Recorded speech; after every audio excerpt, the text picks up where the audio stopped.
Hey, everybody. Welcome to episode 10 of Duality, Dating, and Debauchery with me and Sara Bobera. Tonight we have a returning guest co-host, the Knight and the Bishop channel.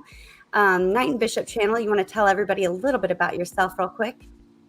Sure. My channel focuses on two things, more so on the dating side, but I do some videos that focus on my type of personal work experience, which is e-commerce. So I do talk about eBay a little bit, and moving forward, there will be some more content on that side. But my goal is to give guys actionable, practical advice to be dealing in the modern dating environment, right? The more complicated environment. So we're going to be covering this topic that we came up with, and yeah, that's the plan for our modern men and women whiny when it comes to this. Are we whiny daters? And I've prepared a little video to kind of intro us into the subject. I'm going to share your screen, Sara, and we'll go ahead and let you take it away. Have you ever heard of an incel? No. An incel? Yeah. No, I haven't. Have you ever heard of an incel? No. In today's society, if a man goes up to a woman and asks her for her number or Snapchat, he's looked at as like a creep and a pervert. But if a woman goes up to a man, it's 100% okay, which is not okay to me. There are vast numbers of women who are very happy to exploit their attractiveness, whether it's in getting a well-off partner or going on page 3 or whatever else. Women exploit their attractiveness. Women objectify themselves. Why would men want to approach women today when they no longer have to worry about just being rejected, but also have to worry about being accused of harassment? Y'all want to project toxic masculinity off onto me? What about toxic femininity? So is it a case of women being too sensitive sometimes? Would you ever see an argument for that? No. So then you automatically go through this thing where hurt turns to hate. You project that onto them. And then you tell yourself, all men do this. It would be really great if we could stop saying that it is a woman's fault when a man objectifies her because she wears makeup and dresses attractively. And there are women complaining about things like someone on the construction site saying, "Get your boobs out." I mean, what do we have to do? Go behind every woman with a fainting couch, so that they, you only get strong in this life by meeting challenges. And if women are going to sort of pass out with shock at things like that, they're going to remain children. When I look around at what's going on social media, I just see a bunch of whiners and complainers, as opposed to people actually actively trying to figure shit out. Stop whining and complaining about women's behavior. Finally understand that men actually have to budget women in their... This is the reason why a lot of men are single, because if I buy a steak dinner and for me it's $40-some, I've been doing that a lot. Now I got to buy double that each time. And imagine if she's ungrateful. Imagine if she's rude. Imagine if she's just using you. Imagine if every date you're going on just ends up being a failure, because you know what? Men are catching on. Y'all scam men for free dates. Y'all scam men for money. Y'all scam men in general. Hell no. I know women that I fucked that I didn't spend $5 on their ass that other motherfuckers spent hundreds, if not thousands of dollars on. Yeah, I know a lot of y'all don't want to accept it. Your place on the female, whatever they call it, totem pole. Or...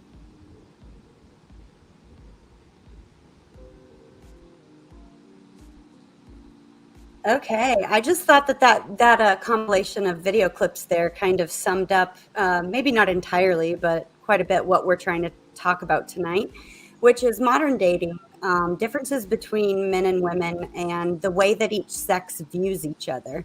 Now, Knight and Bishop, you and I kind of talked about this before, and you wanted to know, or you broached the subject of are men and women being whiny crybabies in today's dating, modern dating scene, and kind of tell me what was on your mind or what your thoughts were whenever you came up with that. And then here in just about maybe 20 or 30 minutes, guys, we'll open up a live panel. I'll drop the link, and if you would like to join in, feel free. Go ahead. Well, I think the modern dating environment has become real complicated. So from the male perspective, you have to understand women very well in a bunch of different ways to do well with women. So you got to know when and when not to approach women, how to go about it, how to do it in a smooth way, right? See, I've asked a question to some women before, and I'll pass the mic to y'all real quick, and then y'all can pass it back to me. And a lot of women, they like you heard those women in the different conversation in Vegas, because that's where they are, Las Vegas. You notice that they're real flippant with their responses in terms of the whole conversation with the inkwell. See, that word is banned in a lot of ways in a lot of different platforms because a lot of people in society, they want to act like this problem doesn't exist. So when you have Andrew Tate and these other gentlemen popping off, what women don't understand is when a guy isn't getting sex, that's really bad for men's health. So mental health, emotional health. I was just about to ask. Sorry, go ahead. Right, that type of stuff. So mental health, emotional health. And the thing is, men and women are having a hard time meeting in the middle to try to avoid these type of issues. So you notice what the guy said right there. There's a bunch of risk involved, like one of the other guys in the video said. The problem is guys want to date, guys want a relationship, a lot of guys want a family, but they're scared and they're taking a step back. And it's a difficult balance between, okay, do you want to risk getting Me Too'd? Do you want to risk getting a harassment charge? Do you want a risk losing your job? And that type of stuff. A lot of guys have came to the internet, the black pill community, the red pill community, to quote unquote whine about it. See, the thing is, you got to go out there and approach women and deal with women, but there's a right way to do it and there's a wrong way to do it. So I'm all about solutions, which is one of the main reasons I started my channel. I'm all about solutions to give guys actionable information that I've learned over a long period of time to go about doing this safely. Some guys, they specialize more on the dating side in terms of online dating. I specialize more on the code approach, that type. I have a question for you, Knight and Bishop. Sure.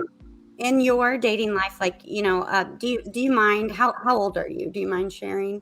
36. 36. I'm also 36. Sarah's 35. So we're all pretty much the same age. Have you ever run into a situation with a female where you either were or felt like you could have been falsely accused of some type of harassment of any kind? Of course. And here's the thing, when women are real short, let me clarify, is that fairly common, do you think? I don't want to say it's fairly common, but the thing about it is I learned how to code approach a long time before this stuff started being the norm in society. I've been code approaching in earnest since about 2009. So I gradually developed my skills. One of the main places I started developing those skills was at bars. My thing is, over a long period of time, I was able to read body language, developing it, and women having a certain kind of vocal tone or turning away from me, where I would just politely cut off the conversation and keep it moving, right? So, because you just never know who's around, her brother, her boyfriend, the owner of the bar might be her husband, right? So you could sit there and the things could elevate to a real quick level. In other words, you got to gradually get to the point of code approach. I didn't just wake up one day and like, okay, well, time to code approach. It doesn't work that way. It doesn't work that way. Can I ask you another question? Can you define what is an inkwell? I haven't heard that term yet. Well, it's because the thing is, incel gets a lot of channels flagged, and TikTok has banned the word. The reason it's banned the word is because there's been some incidents in the past where these type of men went out and did some bad stuff in society, if you know what I mean. They're the ones associated with the school. Well, see, that's where things get a little complicated.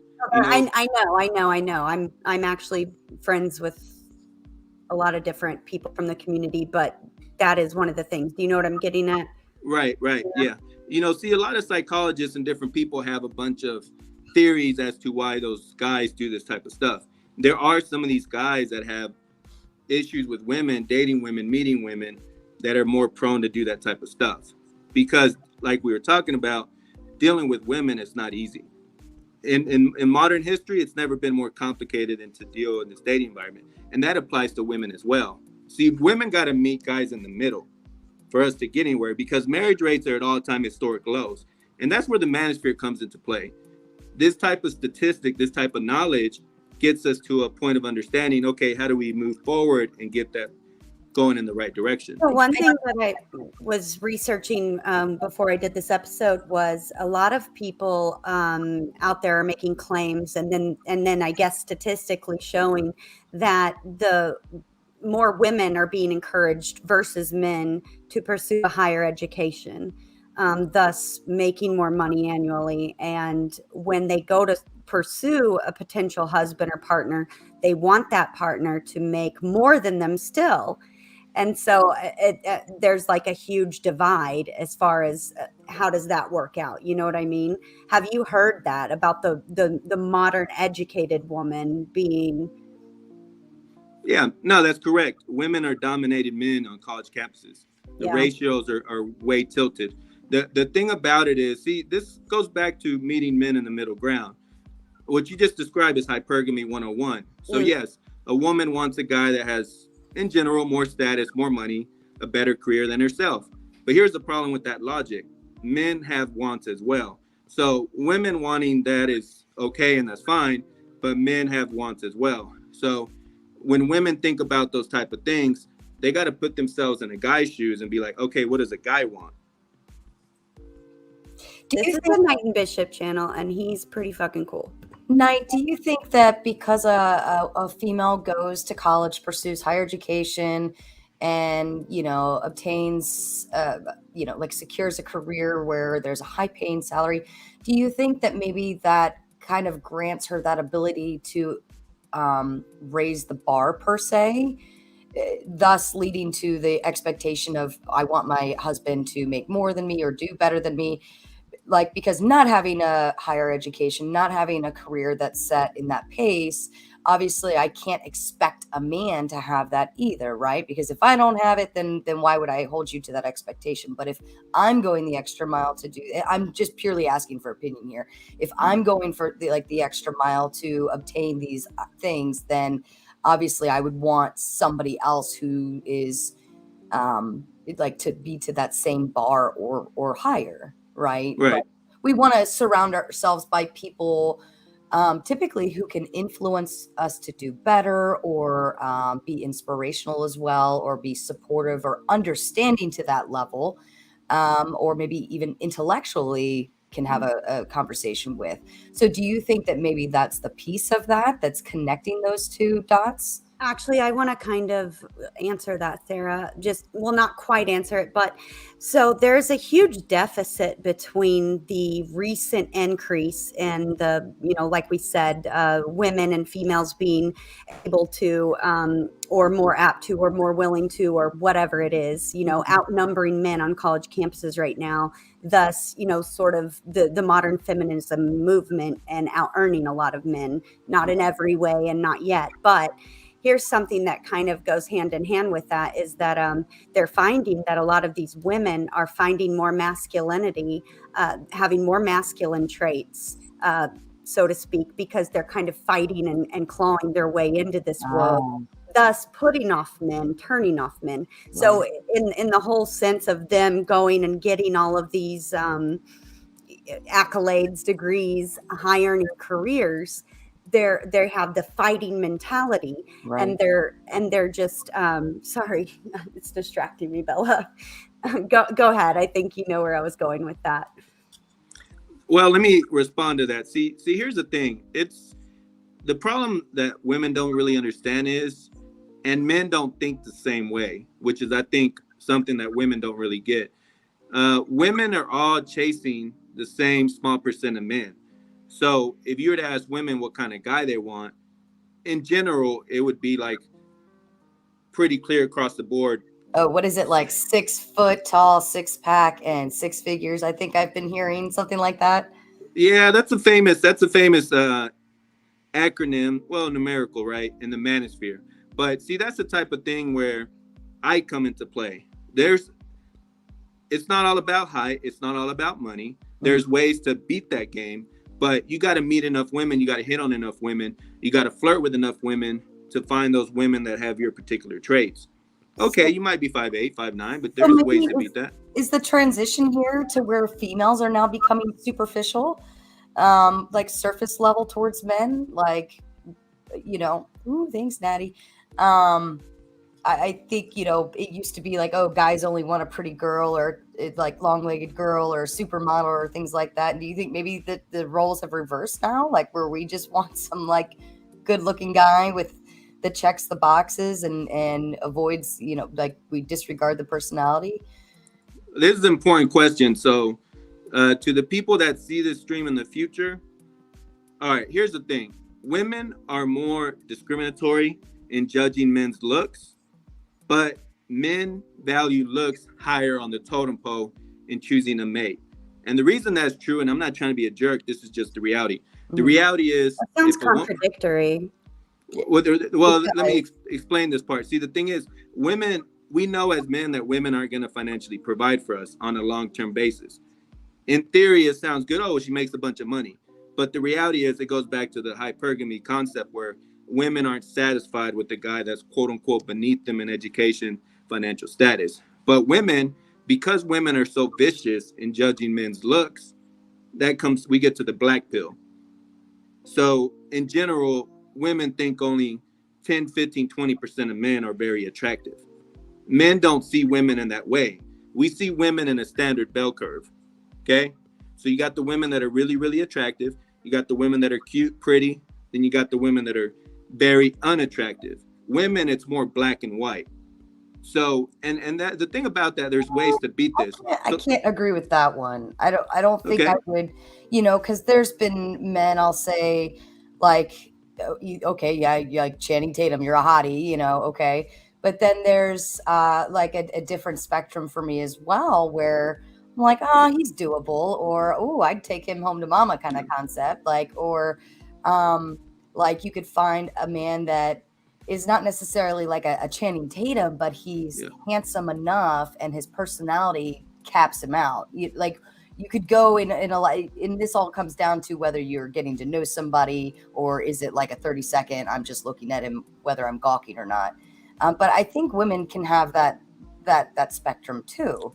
I agree. I would say somewhat, but here's the problem. Most men won't hound enough women to find those women that are willing to date them and be attracted to them. In other words, I'll just flat out say it. I've approached thousands and thousands and thousands of women over a long period of time. So I know some of this stuff that's preached in the black pill is just flat out not true. And what I'll say to the audience, whoever's out there, the math book that was used 100 years ago is different than the math book we have today.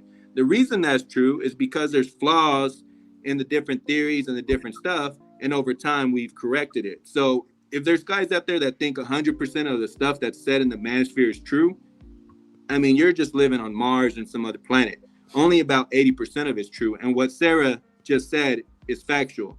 You can sit there and find the women that like you and are attracted to you. Even, and let me say this, and I'll pass the microphone to y'all because this is important. I am going to open up the panel here in about 10 minutes. So let me say this to the guys out there. If you were to, and I know Ashley and Sara are going to agree with me, but let me float the question out there.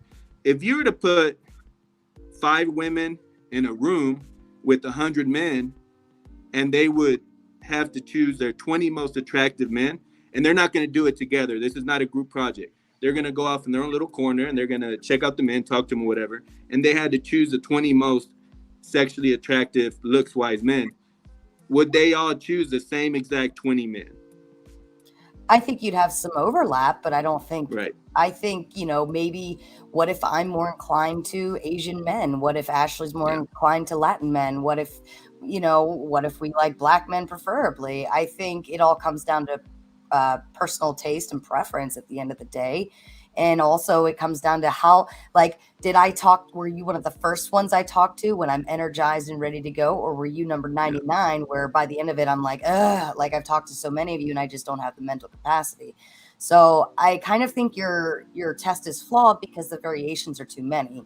But I understand the point of the method, like the concept behind it, but I can't agree with it because there's just too many variables in there. No, but you assume that I would disagree with what you're saying. I completely agree with what you're saying. Because I'm not assuming anything. I know it's like it's not a scientific method the way you're doing it. That's just all I'm pointing out. Right.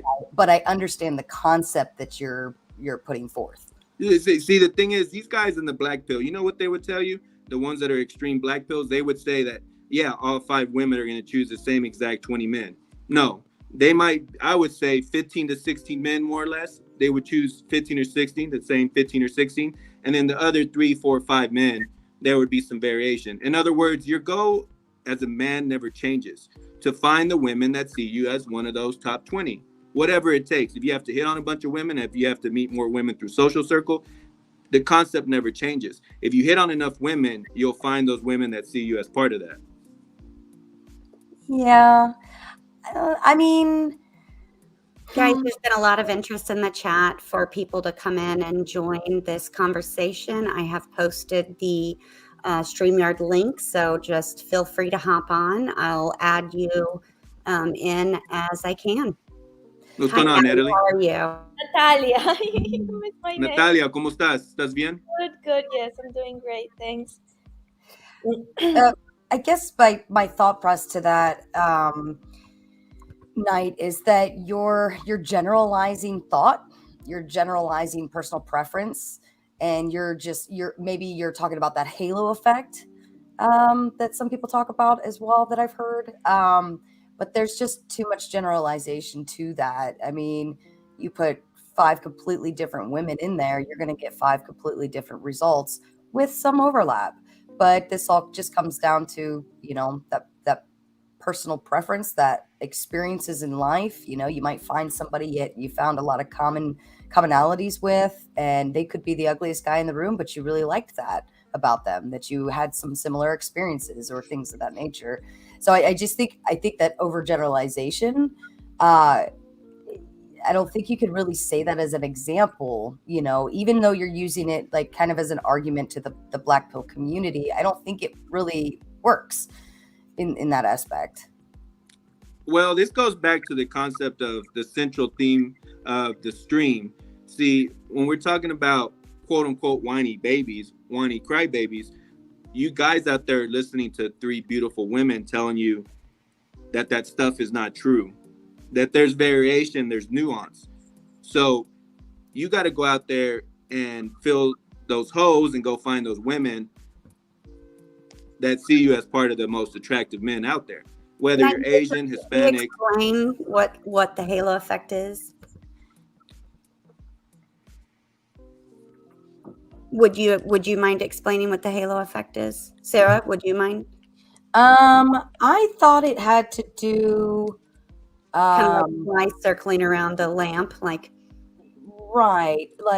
like if you're already a 9 or a 10, like they're already attracted to. That's what I think. Let me while the night is going, let me look it up and try to get a. Let me go ahead and talk about the 80-20 rule some more. Like that. My bad. Let me talk about that some more. See, you got Fresh and Fit, and you got a bunch of content creators out there, which is why I put my hat in the ring, because I got tired of these dudes talking about stuff and they don't know what they're talking about. The common way people mess up this rule is that 80% of women are only sleeping with 20% of men. No, that's not what the quote unquote rule is.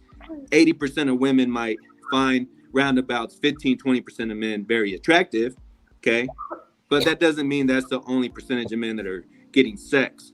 It's more so around, I would argue, about 50 to 60% on a semi-regular basis. And now, then yes, is that statistic, is that just purely anecdotal, or no, and I'm going to tell you why, because that study comes from an OkCupid study. So basically what happened is a bunch of women were sampled on different attractiveness of all these different men profiles, and men, only about 10, 15, 20% of men were considered to be very attractive by women. But here's the thing, OkCupid got such a blowback on that study that they did whatever it took to try to scrub it off the internet.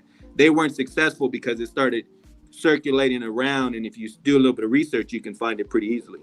So here's the thing, here's the answer to the question. Once you get above 100 people that are sample, you can start making logical conclusions that are fair.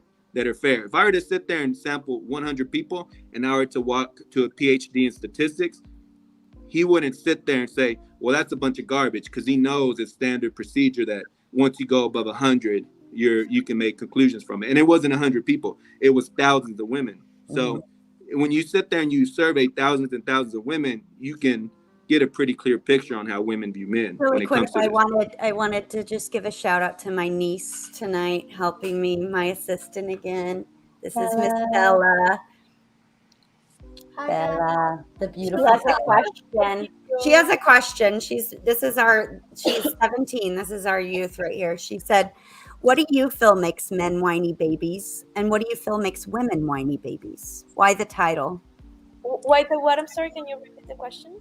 What do you feel makes men whiny babies, and what do you feel makes women whiny babies?" In the title of the show, Knight and Bishop. I think this was directed to you. Well, when it comes to men, we've defended this country. I'm in the United States, and I assume most people are in the United States. If we were able to go to the moon, if we were able to defend this country and build this country, surely we as men should be able to find solutions and deal with women on a fair, less emotional, more logical way and find solutions to where we're going with this. My thing is, when you have this information here in the manosphere, the whole point of this information is to get better outcomes with women. It isn't to circle jerk and mentally masturbate with this stuff, which is what some guys want to do in the manosphere. That's a problem, right? So guys should get this information. Okay, that makes sense. That doesn't make sense. This dating coach doesn't know what he's talking about. No, that doesn't make logical sense. And tied together in a way, molded together where they can get better outcomes with women. When it comes to women, when it comes to the woman side of it, women have to, if a woman, we're in the month of October. If a woman is single, and no offense to anyone that's ever going to hear this, no offense to the ladies on the panel, but if a woman hasn't gone on, and she, assuming she wants a boyfriend, if she hasn't gone on a couple dozen dates by the end of the year, she's not doing her part of the equation. Like, you can't sit there and complain about not having a man when you don't go on dates. You got to go out there and mingle. Go put your nice little dress on. Go hang out at high-end bars. But then at the same time, we're shamed for going on so many dates. You know. Okay, let's talk about that. Let's talk about It's a that. more attractive quality to be a little more virtuous, right? And not. I think that something you're undermining is because like people are like, oh, it's easier for women to get laid, right? But like a lot of women are not looking necessarily to hook up.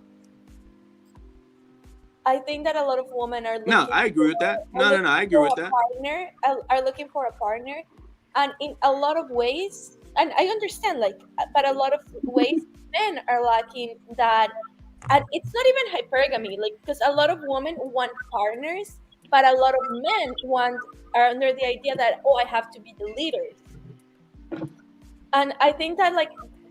The thing that it's coming down is that men want women who used to exist, who do not exist anymore, and women want men who do not exist yet. So this is where we're not seeing eye to eye. And I think that's where the problem comes to play. I like that. Let me respond to that real quick. I like that Please, a lot. I'm responding right now. I like that a lot, Natty, actually. My fault. He literally just told me to shut up. He's great. Wonderful human. Anyway, sorry. Go ahead. No. That was the point I was kind of trying to make earlier, is that the modern woman is trying to kind of get out there and be like what like the whole modern feminism thing is, right? Like, we're trying to take over the workforce. We're taking over the college campuses. We're taking over everything, social media. We're allowed to wear what we want, do what we want, right? But then if you ask almost any woman, what kind of man are you attracted to, right? I think this is exactly what you're saying, Natty, is I'm still attracted to the masculine, traditional man. Not even that, because like if you think about it, a lot of women, and I work in a job where I'm surrounded by women who are very successful at what they do. And a lot of them are not necessarily looking for a guy who can financially support them because they can do it themselves. They don't need a man who can support them financially because they already have that. A lot of the women in my life, and I can tell you like most of the women in my life, are under the mentality, I want a man who supports me, who's my cheerleader, who's gonna be my partner. And I think this is where the disconnect happens, because a lot of men are not looking for the partnership. They're looking for the woman who can surrender to them. And that's not the mentality of a lot of women.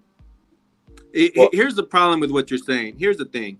That sounds real pretty in a nice little pretty formed world, but that's not reality. 97% of the recipients of alimony when divorces take place are women. And the reason that's true is because women will do whatever it takes to try to marry up. So it sounds good that women don't need a man financially and Now all that you're other stuff. talking about hypergamy.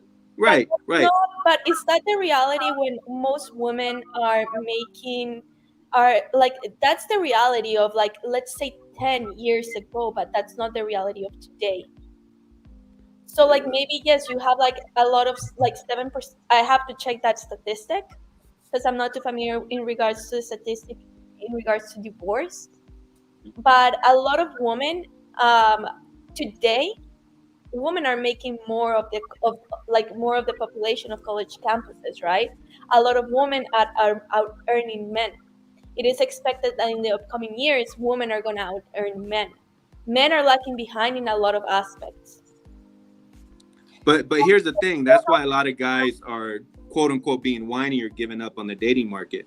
Yes, because they're not willing to take, because like they're not willing to go with the modern woman. It takes me back to a podcast that Ashley, Michelle, and Sarah were doing, where they were like, "Look, we're in an age where we don't have the biological clock ticking, where we are more relaxed about the type of guys we date." And that's something that a lot of men in the manosphere do not take into account. They're like, "Oh, when a woman hits 30, she's hit her peak," and that's not the reality. I mean, that has not been my reality. Has it been your reality, girls? Well, I mean, I was married until 32, so I didn't even date. I didn't even know. I didn't even know. But I see, like you date, right?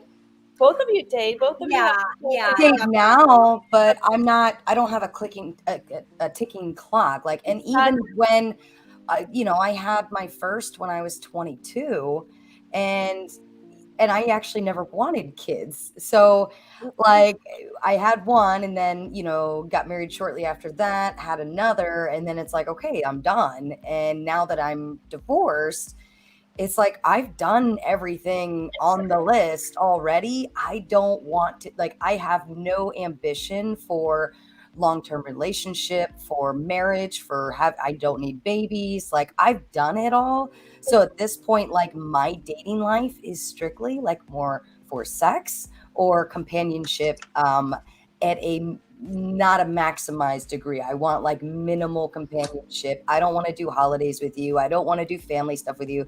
I just want somebody to go to the movies with, Exactly. So that's basically my point. Like you guys can say that, oh, like women are like hypergamy, etc., etc.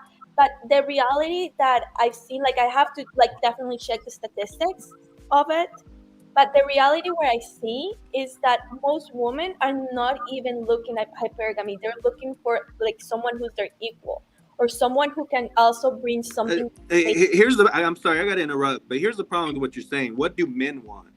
There's what women want, and what do men want? Men want a woman that likes them for them and wants them for a well-rounded list of reasons. So my channel focuses around that concept. I'll do whatever it takes in my personal life to deal with women that are sexually attracted to me, because what I have found over a long period of time is that women are more pleasant, they're less passive aggressive, they're more nicer to be around when they're really attracted to me. And that should sound obvious, but it really isn't. So the problem we have in this society is women are, I want this in a guy, but they're never considering what do a guy want. And guys just... I want to dispute this comment by SPQR. I don't know if this is a joke or not, but that's 100% false, actually. So once a woman hits age 35, the risk for having a baby with Down syndrome does increase, but it's not an absolute. That is not true at all. In fact, women can still have babies into their early 40s with absolutely zero genetic defects. So that in case that is a joke, I worked for a urogynecologist and OBGYN for over over 10, 11 years. No. Yeah. Thank you, Ashley. I was going to drive me I'm just crazy. saying, come on, I was waiting for someone to hit that ridiculous. one. Right. Yeah, it's just ridiculous. But like like that goes back to my point. Men want the type of woman who does not exist anymore, and women want the type of man who does not exist yet. And this is where the problem it's like this is where the disconnect is happening. Okay, well, let me say this. Type of man who's not. My mom has a saying: the only liberated are women. Men are still not liberated enough. They still have like a bunch of hang-ups. For example, men care about the number of a girl, right? They claim that, oh, she's not her pair bonding, and they claim countless of studies where it's really who can prove that a woman who has slept with X amount of men cannot pair bond properly, right? Okay, so this is what I would say. Here's a problem with what you're saying. At least Well, 10%. There's at least. This is people like you who just absolutely 100% spit out just horrible rhetoric that scare people. This is crazy. If you actually have a fucking factual article from a study at a university or anything with any basis, please drop it in the chat. Get him. I'm just saying. Here's the thing. 100% of men cannot hold a bachelor's degree. 100% of men cannot be successful. That's not the way it works. But you know what? 100% of women can be fit, can work out, can be sitting there taking care of themselves. That's not always necessarily true. You do know there are disabled people out there. 100%, man. It's also like genetic problems. Like if you suffer from thyroid, it's not necessarily. No, but see, I knew y'all were gonna do that. This is where we start playing the semantics game. 96%, 95%, 90%. It doesn't matter. In other words, the standards that men have for women are more realistic than the reverse. That's what guys want. Guys want a certain type of woman, and I'm telling you what guys want. A guy knows y'all aren't gonna spend y'all's money on us and take us on a trip every other week, once a month. Y'all aren't gonna pay our bills on the long term. I feel like basis. the woman that Natty knows would, maybe. I mean, I like all the women in my life. I don't understand like where men get this idea, because like all the women in my life have been the providers or the main, the ones who like the providers of their home. For example, in my mom's case, my dad worked for my mom. I'm sorry. That was a reaction. God damn. He was okay with that? My dad worked for my mom because that's how it works. She was looking for a partnership. When people say hypergamy, I go back to myself included. Like before I met Alex, I was dating a guy, I was dating a guy who made tons of money. He lived in one of the most exclusive buildings in Miami, and I was still not interested in dating this guy for real because he did not meet my personal interest. Well, money isn't always part of it, is what they're saying. Money, looks, status. Yeah. I'm not saying I agree or disagree. I'm just saying when my mom met my dad, she said she was gonna marry this guy who was a millionaire, who was a very successful doctor, and she decided that money impresses gold diggers, but not all women are gold diggers. Mm-hmm. And so, no, definitely not. No. Are you American? I'm sorry? You're American. Are you talking about from here? Because I would say American women aren't really like that anymore. Aren't what you're describing? My mom is Colombian. Like, there's no one as gold diggerish as Colombian women. I don't know. I've never been gold digging. Colombian women are thought all the time. You find a man who takes you, like, it's the narco culture. So you learn how to finesse. Do you learn how to like finesse men in that culture? In the Colombian culture, like most women are, especially from like lower status type of women, they're taught to like get your boobs done, get your ass done, and find yourself a gringo and get pregnant by the gringo. Why do you think it's so easy for when you guys go to these third world countries? And these girls are over you. It's not because of your pretty face. I'm sorry, you guys. It's because you have a green card. Okay. Well, let's talk about that. So here's the thing. It's money. Can I respond to that? Can I respond to that? See, here's the thing. That's one of the central focuses of my entire channel, to teach men how to do whatever it takes to find out if a woman is sexually attracted to them. So if I have to tell men to take Ubers, if I have to tell men to hide their education, if I have to tell men to dress a little bit more casual, if I have to tell men, I'm gonna tell you a secret to you guys out there. If assuming, let's focus on this part. If you want to get married or if you want a serious relationship, you should be more inclined to want to get serious with a woman that slept with you right away versus that made you wait. So if you think that a woman sleep with you on the first night, the first date, the same night is gonna automatically be a slut, I'm sorry, that's not true. I don't think that any lady on this panel disagrees with you on that.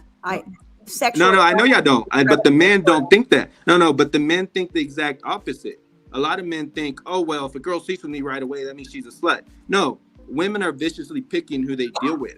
Most of the time, they're like, oh, that guy does it for me. He's tall, or he's Hispanic, or he has a nice mustache, whatever. And y'all, there's been guys where y'all just look at things. Well, I mean, I would like to give Michelle a moment. She has not had one to kind of state your point of view there, Miss Michelle. Everybody, hello, Michelle. Michelle, you know you're one of my favorite ladies. I love Oh. You're always bringing on hot women. Thanks. First off, I want to say hi to Natty. I have not been on live with Natty, and I've been wanting to for a long time. So, yeah, so great to talk to you in person. And then thank you, Ashley and Sarah, for having me back on. I really appreciate it. The one thing that I did definitely agree with Natty on was the whole men want women from yesterday and we want men from the future is my spin on it, essentially. Is that right? Yeah. Okay, cool. So would you also agree that we got quite a feminine push? It's practically too much, right? Like we got a huge feminine push where everything is to our advantage, especially when it comes to dating. I am 35 and married with 3 children, and I still get my pick of any guy I want. It's stupid. Like this isn't lost on me. All right. Would you also think that maybe this is like a thing where guys kind of need to catch up, right? Like they really need to be inspired by something else other than women. Like when I was reviewing the whole Andrew Tate scenario, I won't get into it a lot, but he did say something really interesting where he said that men are inspired by femininity. And I believe that to be very true. And right now we are expressing a very different type of feminine energy right now, just in general. Like we're all not, feminists that are really over the top, and some of us do agree that men do have it very unfair right now, but I do also kind of think that men kind of do need to have other reasons to step up to the plate, get in college, get their life together, work on their mommy issues, get in therapy, grow up a bit, aside from just wanting to attract a pretty girl, because we want guys that are up here. Yeah. Okay. Sorry, can I? Yeah, go ahead. I agree with you 100%. It reminds me of something that Esther Perel said. Women are born being women. Men have to prove that they are men. Yeah. And that's something that we sometimes do not take into account. Like the whole feminist movement I love that, Natty. I fucking love that. The whole feminist movement have left men behind. Yeah. And as my mom says, the only liberated are women. Men are still stuck in the yesterday, and we have not allowed men to kind of adapt because it's not easy. They went like a few years back, like almost like 40 years back. That's nothing. Mm-hmm. Men had so much power and so much advantage, and now we're trying to kind of recuperate that for women, but we have left men behind. I'm going to interrupt here. And Sarah, do you still have that video from earlier ready to go? I just want everyone to watch this video really quick. It's 2 minutes, but it's honestly exactly what we're talking about right now. I made this video prior to streaming. Are you ready for me to share your screen? All right, perfect. You guys will bear with me. If you guys will just mute your mics for me, and we're going to go ahead and watch this. Have you ever heard of an incel? No. An incel? Yeah. No, I haven't. Have you ever heard of an incel? No.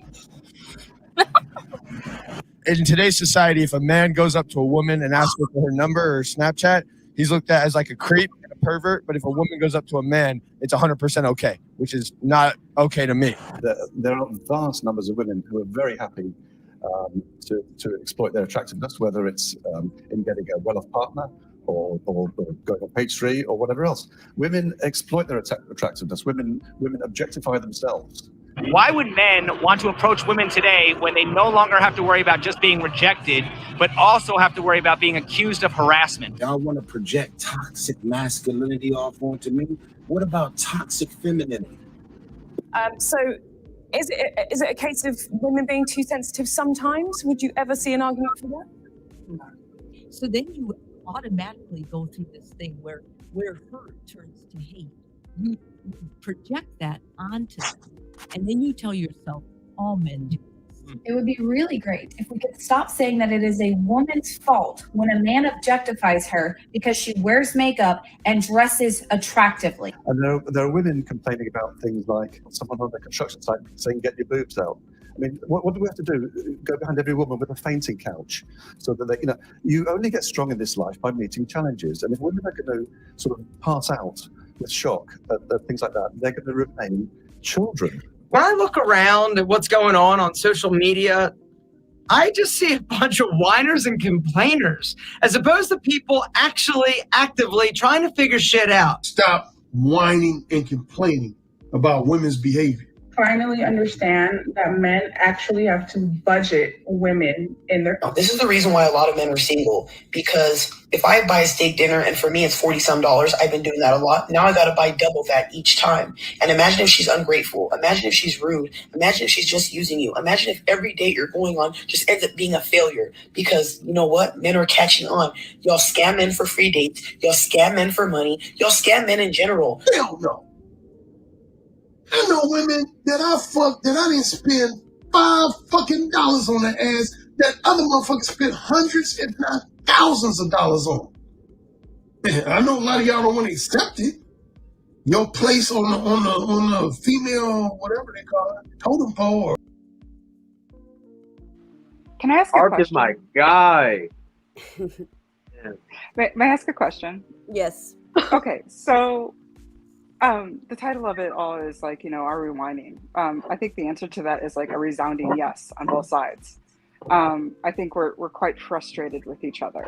And I think my question to this is, especially for the guest, is like, we can't like put the cat back in the bag when it comes to feminism. Like, we can't take it back. We can't take back the dating apps. We can't take back the way dating is working right now. We can't take back all of the choices, because now we're connected to everybody. There's simply too many things that we cannot take back. So I don't know what women are supposed to be doing about this. What do you think men should be doing about this? That's a good question.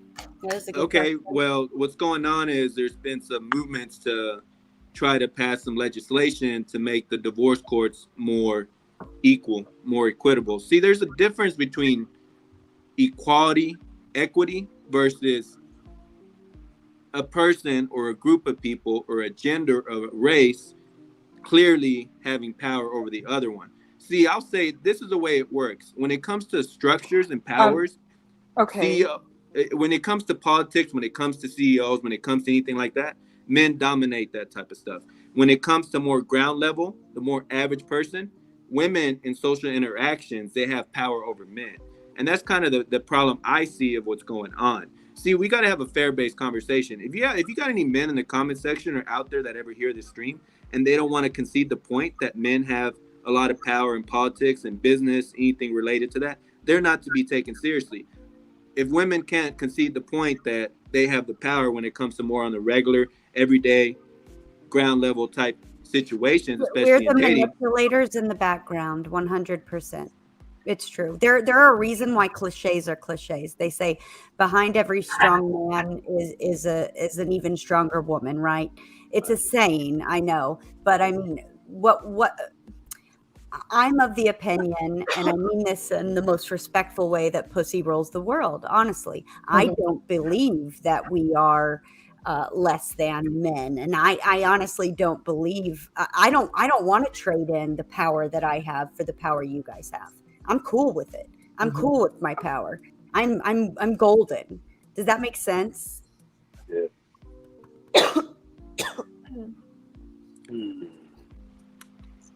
Abuse of power, regardless of who it comes from, is not a good thing. And the thing about it is, when you got when women I'm sorry. are doing, I just don't want you to insinuate that I'm in abusive. no, I'm talking about the natural no. order of things personally. No. I'm not saying that because you know we're cool, and I'm No, not I saying know you we're are. cool.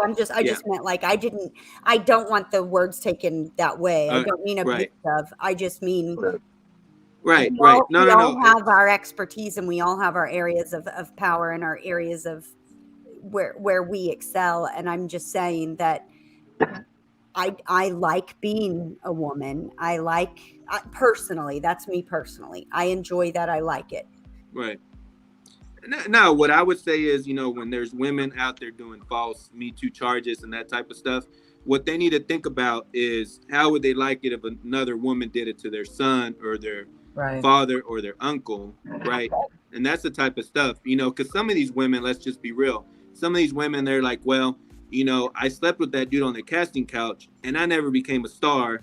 And now 20 years later, I'm going to file charges on him so I can get some money out of the dude. You see what I'm saying? I mean, come on, 30 years later, 40 years later. Well, you could kind of argue the other way. And I'm not saying that it's right in any means, but you could argue the other way of that she was manipulated and coerced to believing, if you give me that, I'll give you this. So that kind of goes twofold, and that strictly comes down to the scenario. I think the Knight and the Bishop, I think we deviated a little bit from Michelle's question, because what I interpreted was like what we can do in the dating scene to make it more so. Sorry.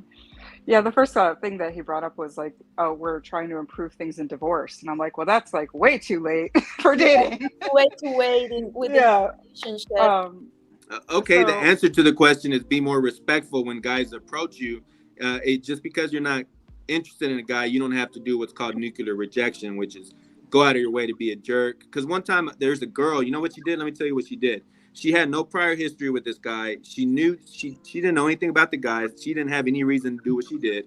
I was hanging out with this girl and then this guy. You know what she did when a guy walked up to her and tried to give her a shot? She took the shot and poured it on his shoes for no reason. You see, that type of jerk behavior is what makes a lot of guys exit the dating market and start becoming. Well, that's again. I'll get a more that realistic scenario. individual or women. Yeah. Yeah. So Uncle Gun just it's Natty, putting Uncle the Gun's just joined. Uncle Gun's just joined the stream, and I wanted to give him a moment to introduce himself and say his piece really quick. Good evening, ladies and gentlemen. I'm your uncle, evening. the uncle you always wanted but never deserved.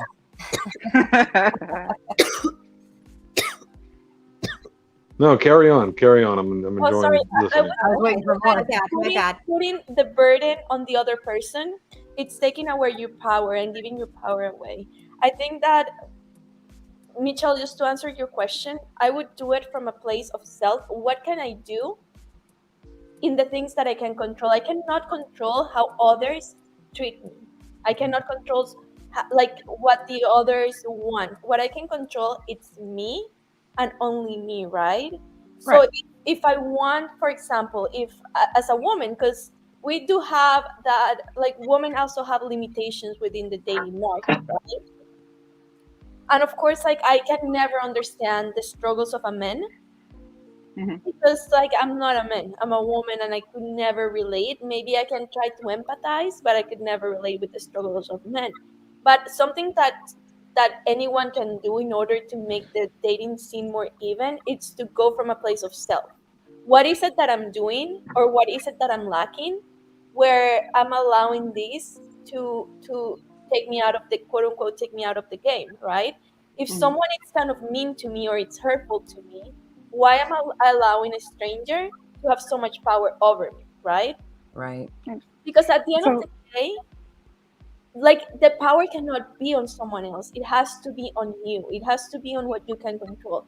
I can never control other people. For example, I can never control in my career world for people to take me serious. Like I face discrimination, I face sexism, but I cannot control that to be like, hey, people need, like, men need to do better. Okay, But you well, let me can, though. respond. Sorry, Okay, can I but respond to that really quick? Yes. So yeah, obviously we should be treating people well and be treating people with respect. Like, I take great pride in how I treat people. I want to make sure that I am a very good date and I treat the person I'm with great respect. I want to make sure whoever interacts with me feels very respected. I guess the question I was trying to get forward to Knight and the Bishop was, what responsibility can men take here right now to improve their situation?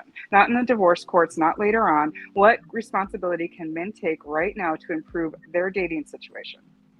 what I would say is, see, the thing is, I code approached beginning in 2009, and I've code approached thousands of women. But the thing is, I did it, and I started doing it when it wasn't what we have now. This type of environment with the Me Too, the harassment, and women being like, "Oh, any little thing a guy does, let's tattletale on him." What guys should do is see what a lot of men don't understand is women are far superior in social intelligence and social skills. You women will sit there and run circles over most men day and night, just like men will run circles around most women in terms of strength. So the answer to the question, and I'm not trying to get wordy, is doing similar to what Alex does on his channel. But what I would tell guys is go on Meet Me or POF. They're owned by the same company. You get a profile and you change your location. So if you live in Houston, change your location to New York City, London, doesn't matter, whatever. And then what you do is you go to the live section of the app and you start jumping in all these different dating boxes and talking to all these different women, trying to get dates, right? So if they click on the little red heart, you're getting a date and you can jump back in. Developing your social skills, developing the body language, reading the body language of women, and then you're one step closer to eventually pursuing women in real life and code approaching that type of stuff. The social skills has to come first. I mean, they can they can do it the hard way, like I did, going to bars and being confronted by the husbands of women, or sitting there having their friends cock blocking me, or their friends being rude because I didn't hit on them and I wanted to hit on the prettier one. Or they can start using the technology we have nowadays and really use it to your advantage. The reality is, look, these women on these dating apps, some of them just want validation. They just want attention. Your goal on getting on Meet Me or POF isn't to give these girls attention. It's not to hit on them. It's not really to date them in any kind of way. You're just trying to more or less use them to develop your social skills. If you really want me to be blunt, you're just going to use them to develop your social skills to eventually meet the right women in real life, or the women in your local area. I disagree. But I want to address this. I think modern dating is also a very, very different also very, very different for different age brackets. I 100% agree with that. And I can speak on this as a woman who was single and dating between the ages of 18 and 20. And then a woman who's been single and dating between the ages of 32 and 36. Absolutely 100%. And I can disagree with you. The reason I can disagree with you, Knight and the Bishop, on that is because I don't go out to bars. I don't go out and where am I going to be cold approached? I work with almost solely women. I stay home most of the time. I stream on YouTube. Where am I meeting guys if I'm not meeting them online? Honestly. I mean, where am I? In the last year, 2 years of life? No, let's talk about it. On live stream. Well, Q2 last exactly, online. I don't, you're talking about cold approaching. And I like what Nixon said right here. He says, look at dating before the smartphone and after it. 100% true. Now then, Knight and Bishop, you are 36. I am 36. So we both lived in the era and dated in the era before dating apps, smartphones, technology, FaceTime, fucking Snapchat, you name it. Like, where's your location? Where's your location? But now, being single for the last few years and never having known this life before, I don't go out. I don't go to clubs. I'm not 20 years old anymore. You know what I mean? Where am I meeting these guys? Okay, this is what I would do. Since, usually I'm going to be advising guys, but I'll answer to your question. See, if I was a woman, number one, I wouldn't be going out. So I appreciate that. Well, no. If I was a woman, I wouldn't. Number one, I wouldn't be going out with a bunch of women. That's number one, because it makes it more difficult for you to be approached.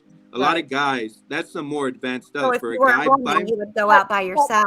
No, that's not what I said. You go out with like one or two females. Don't go out with 4 or 5 You're women. taking away like safety, right? Like I No, go I out with understand. a bunch of women because there is a safety aspect versus like me going with a friend. Like when I go out with just one friend, I'm more likely to get harassed. I'm more likely to feel unsafe.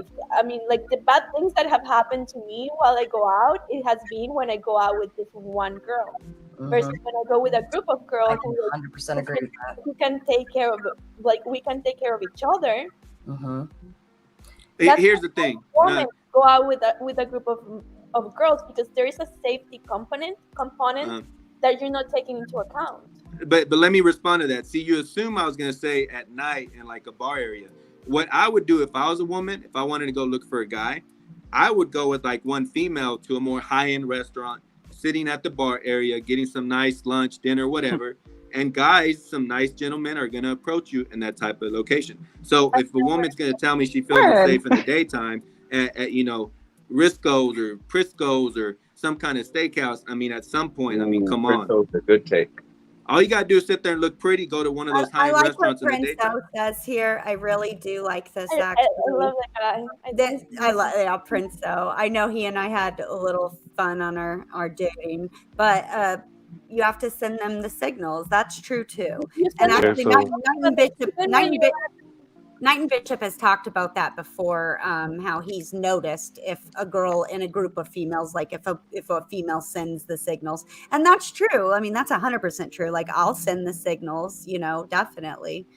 I never like during the day. You've never sent a signal, so like I used to send the signals. It's been a while since. Well, you're in a relationship for like almost 2 years now, but when I used to go out with my friends for lunch or brunch, never do I get. At lunch and brunch, no. You never get approached. Okay. Well, let me respond to that. See, here's the thing. This is where I got to cut in. I'm sorry. Women that I've slept with, I've met them in parking lots. Let's say I'm sitting in my car and a pretty girl is walking towards me and I have my window down. Real simple. Hey, excuse me. Hey, you caught my eye. I don't mean to bother you, but I thought you were real cute. Keep it real simple. Okay, she starts the conversation. She reciprocates it. We go from there. You don't need to speak to a woman for 5, 10, 15 minutes when you meet her. You talk to her for a couple minutes. She looks you up and down, see if she's attracted to you. She gets a vibe for your personality. She listens to your vocal tonality, because that's part of attraction as well. And then you ask for the phone number and you walk away. So let me finish the sentence and I'll pass the microphone back to you guys. So women that I've slept with, I met them in parking lots, in line at Pizza Hut, at the gas station. So if I'm over here cleaning my window, hey, what do you know? A girl that's real pretty parked right next to me in the daytime pumping gas. Real simple. There you go. So at the gym, I don't really like the gym. I'll just say flat out, I don't like the gym. Can you tell us like how it is that you approach these women? Like, hold on, you said you asked for her phone number? Yes. I asked for the phone number because you just walk up and say, hey, hold on. Just one question at a time. So if she's attracted to you, you've already established she's looked you up and down. Why do you need her phone number? Because the thing about it is, I don't like giving women my phone number because a lot of women, they want a guy that's more assertive. That's number one. Number two, because I know how to filter out women that won't waste my time, they won't lead me on. I'm not too concerned with that aspect of it. I know over a long period of time, if I haven't slept with a woman within the first 2 or 3 weeks, more or less, of me having met her, there's the chances of it happening go way down. Now, the first thing a lot of women will say, well, it's not all about sex. If a woman really likes a guy, that's going to happen. If she's trying to weaponize sex against a guy for 6 weeks, 7 weeks, 5 weeks, I don't want to deal with her in the first place. In other words, I understand where you're going with it, but I'm not too concerned about, okay, well, I'm trying to filter out as many women as soon as possible. That's more, and I respect them highly. We've had a bunch of discussions. So that's more along the lines of Alan Roger Curry. He's super direct with his approach. If you get her number, you said you don't want to give her your number, but if you give her number, you're going to have to message her and she's going to get your number anyway. So you're like nullifying the whole attraction thing, but with the whole confusing the numbers thing. There's a difference to it, because my thing is, if I get the phone number, one of the first things I'm going to say, hey, you know what? We met the other night at the bar. I'll text her 24 hours later or whatever. Hey, I was the guy that was standing next to you at the bar. I was wearing blue. Nice to meet you again. How are you doing? Real simple text. And then what my goal is to get her on a date as soon as possible. That's my goal. I'm not trying to sit there and wait 2 weeks or 3 weeks. If I meet a girl like on a Tuesday or Wednesday, my goal is to take her out that weekend Okay. if I'm able to do it. Give me your date scenario. Go. Okay. No, the thing is, most of the time I take women on dates for drinks. I don't like taking women to go eat. I don't like taking women to go get coffee, that type of stuff. And this is what, go ahead. How many drinks? 3 drinks, 3 or 4 drinks, and I cut the tab off. We're not You there to buying get drunk. all That's the not our goal. drinks? Yeah, I buy all the drinks. I pay for the whole date. The last female I slept with, I paid for 6 total drinks, more or less. And we slept together afterwards. The 2 girls prior to that, I did not take them on a date. See, my approach is a little bit nuanced and it's complicated. In general, I do believe on taking women on dates. Yes, I believe that. And the first thing, I'm gonna pass the microphone back to you. Go ahead. But if she's attracted to you, why take her on a date and why buy her drinks in the first place? She's either attracted to you or she's not. Okay, and this is where this is why my logic of why I started my channel. Because here's the thing. In theory, on the short-term basis, yes, I'm doing well. I'm getting sex. They're going to have sex with me without me taking on dates. Here's the problem with that logic.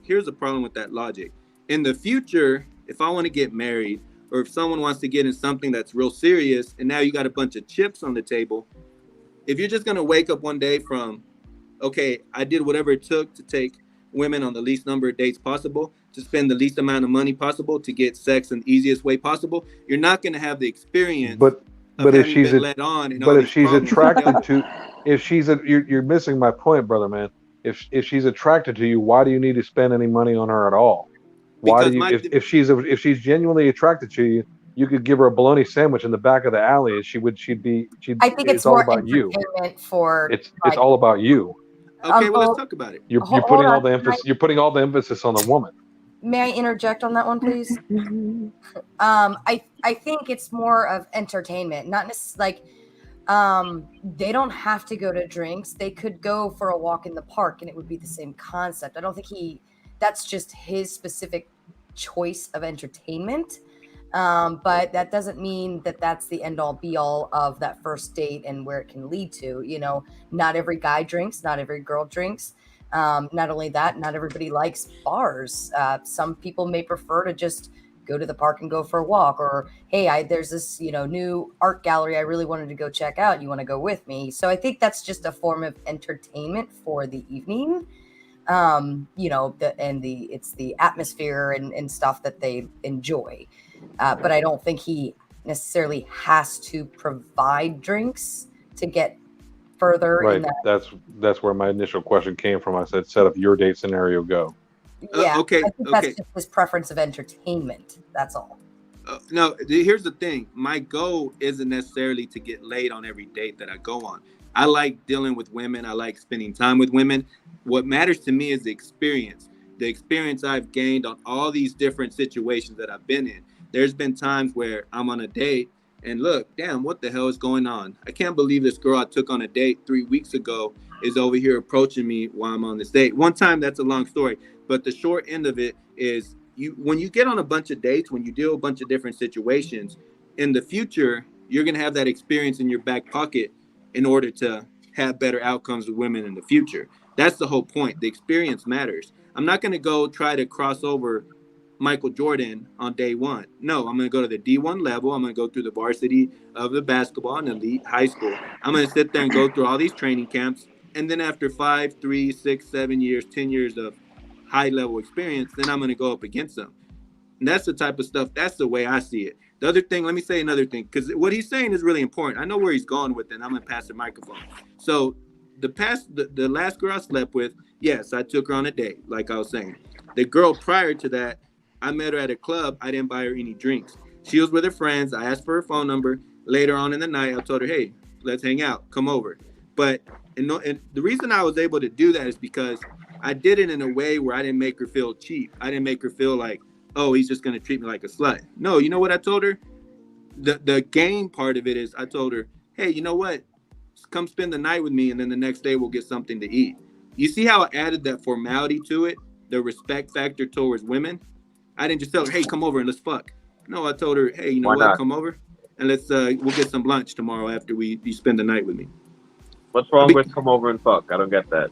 The third one, okay, the third woman, I did pretty much do that. I noticed that the third woman, out of the last 3 women that I've slept with, I noticed that she was being kind of iffy with it, and I noticed there was something going on. So I was just straight up direct with her in that situation. But it goes back to the experience I have with women and adjusting to the environment. I told her straight up, I was like, you know what? I don't sense that you're serious about hanging out and getting together or whatever. So what's the deal? And I said, you know what? How about I just come over? And then, I went to her house and we did what we did. But you know what I found out later on and why she was acting the way she was acting? And I already had the sense because she's married. I found out later on that she was married. And that's why she was acting like that. She was trying to think, oh, should I cheat the husband out? Or fuck it, I'll cheat on him. Hello, Cougs. Johnson, how are you? Good to see your face. Did you have anything to say, or are you just going to kind of listen for a minute? And His mic is off. Oh, you're on mute. Guys, I'm gonna get going. Thank you so much. Natty. Bye, Natty. Thank you. Bye, Natty, your input tonight was gold. Thank you so much. Well, thank you so much for having me. Always some love coming to you. Thank Hey, you guys. gracias. Sorry. Gracias por todo. A ustedes.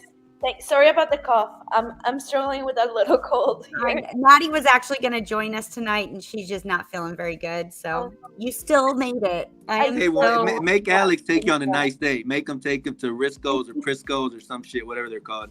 my what do you call it? My Jew Russian boyfriend. Go eat lobster. I don't know, something like that. Was very. Good night. Hi, Natty. Bye, guys. Thank you. Good night. Feel better. Bye, thank you. Feel better. All right. Hello, Vital Message. All right, Hello. Cougs, we were on to you. What did you have to say? Your mic was muted earlier.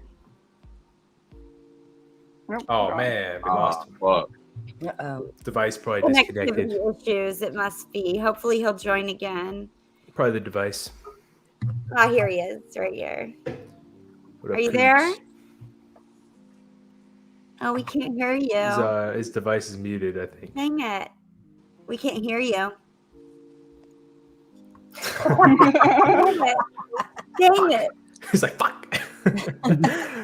Hey, Ashley, I'm going to jump off too. All right, Michelle. Hey, thanks hope so you guys much. have a good You're night. always just wonderful to have on. I love your intellect. I love your input. I love your thanks. patience. And you're Yeah, no so problem. eloquently spoken. I appreciate you. Thank you, Ashley. I always appreciate coming on the show. Knight and the Bishop, it was great to meet you. Thank you for answering my questions. And bye to everybody on the panel. Good night. Good night, Night. Michelle. Good evening. Michelle's a cool ass biatch. Yeah, it's really thick. I'm not sure what's going on with Cougs, honestly. I hope he can join. Some technical difficulties No there. idea. What's up, Skadoosh? How are you? I'm doing well. How are y'all doing up here?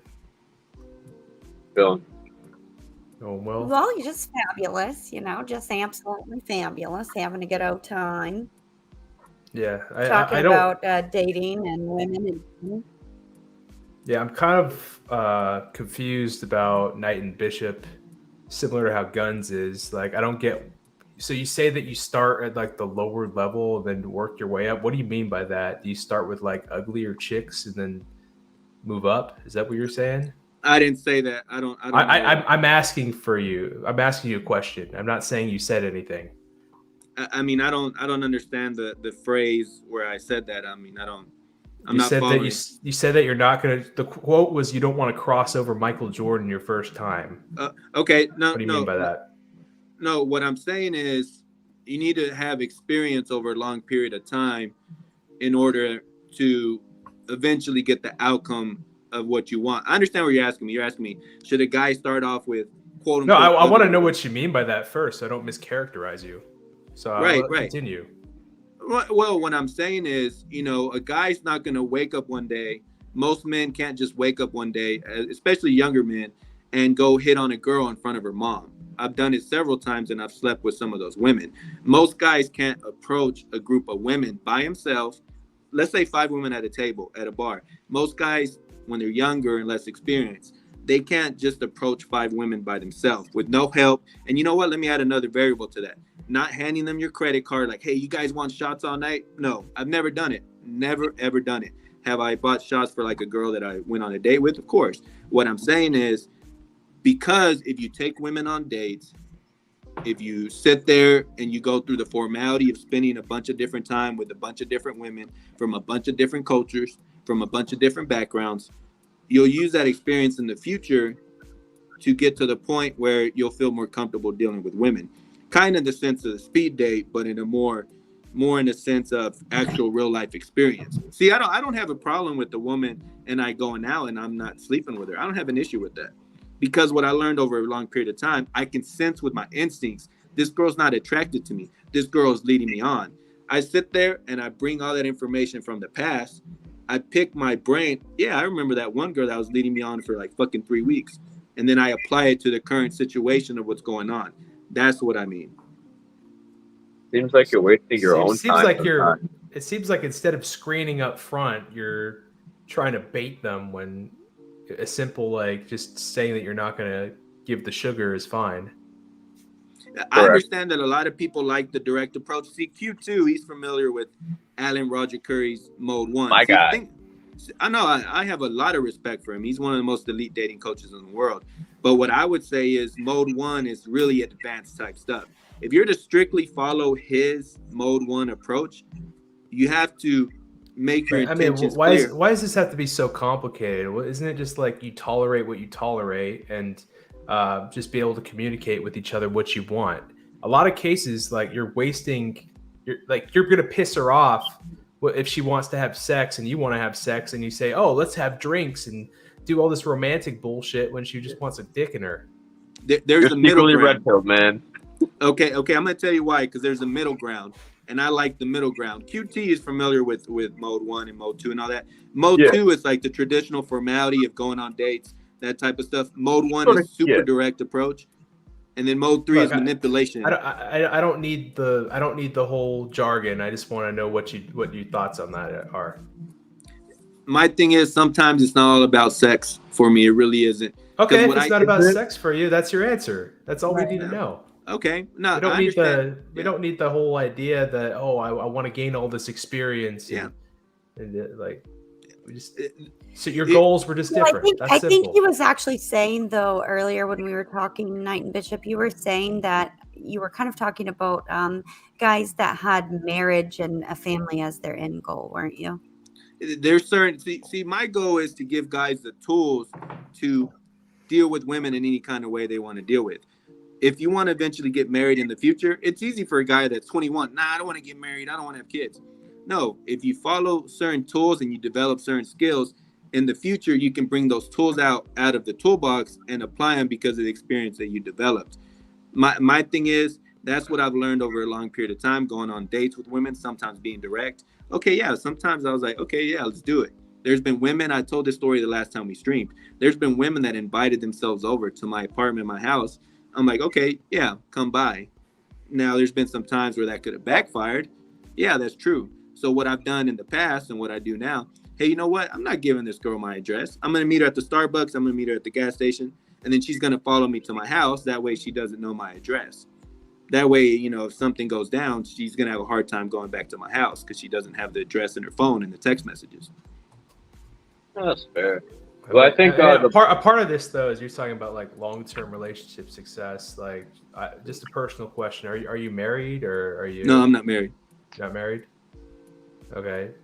What kind of experience with like long-term relationships and marriages can you like really advise on a guy without like a story to tell? I'm not trying to give counseling on relationships and marriages. There's different phases to romantic type stuff. There's the dating phase, there's a relationship phase, and there's the marriage phase. I won't ever give consultations to a married couple because I can't sit there and be delving into the history of the woman. A lot of times a woman wouldn't be in the conversation. So I'm not talking about that type of counseling. I'm talking about like getting the guy that wants the marriage. You're saying you're getting the guy there. Hold up, one sec. Sarah, you good? Yeah. Me too. Just checking on us. Oh. Yeah, it looked like you were He asked a frozen. very there. important question. If I could, No, me too. I'm just checking on us. he asked a very important question. From my philosophy, the way I see stuff, the beginning stages of your interactions with women never change. What I consider myself is to be half black pill and half red pill. So my thing is, your goal in the beginning is to do whatever it takes to find women that are sexually attracted to you. You do whatever it takes.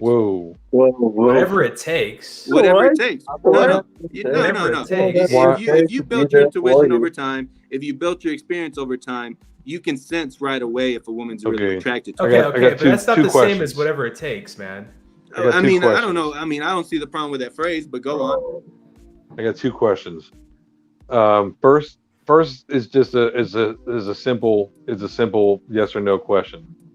It's a 2-part question. Do you believe in game? Yes or no? Yes, but the way I define it, not the definition you have. Okay, I got you. It's yes or no. So, do you believe is game about women? Yes or no? Yes. It's about both. It's more so about men. I would say it's more so about men understanding women. So no, it's more about the man. Yes, base. Drop the link. Your cat. Okay. So you're saying.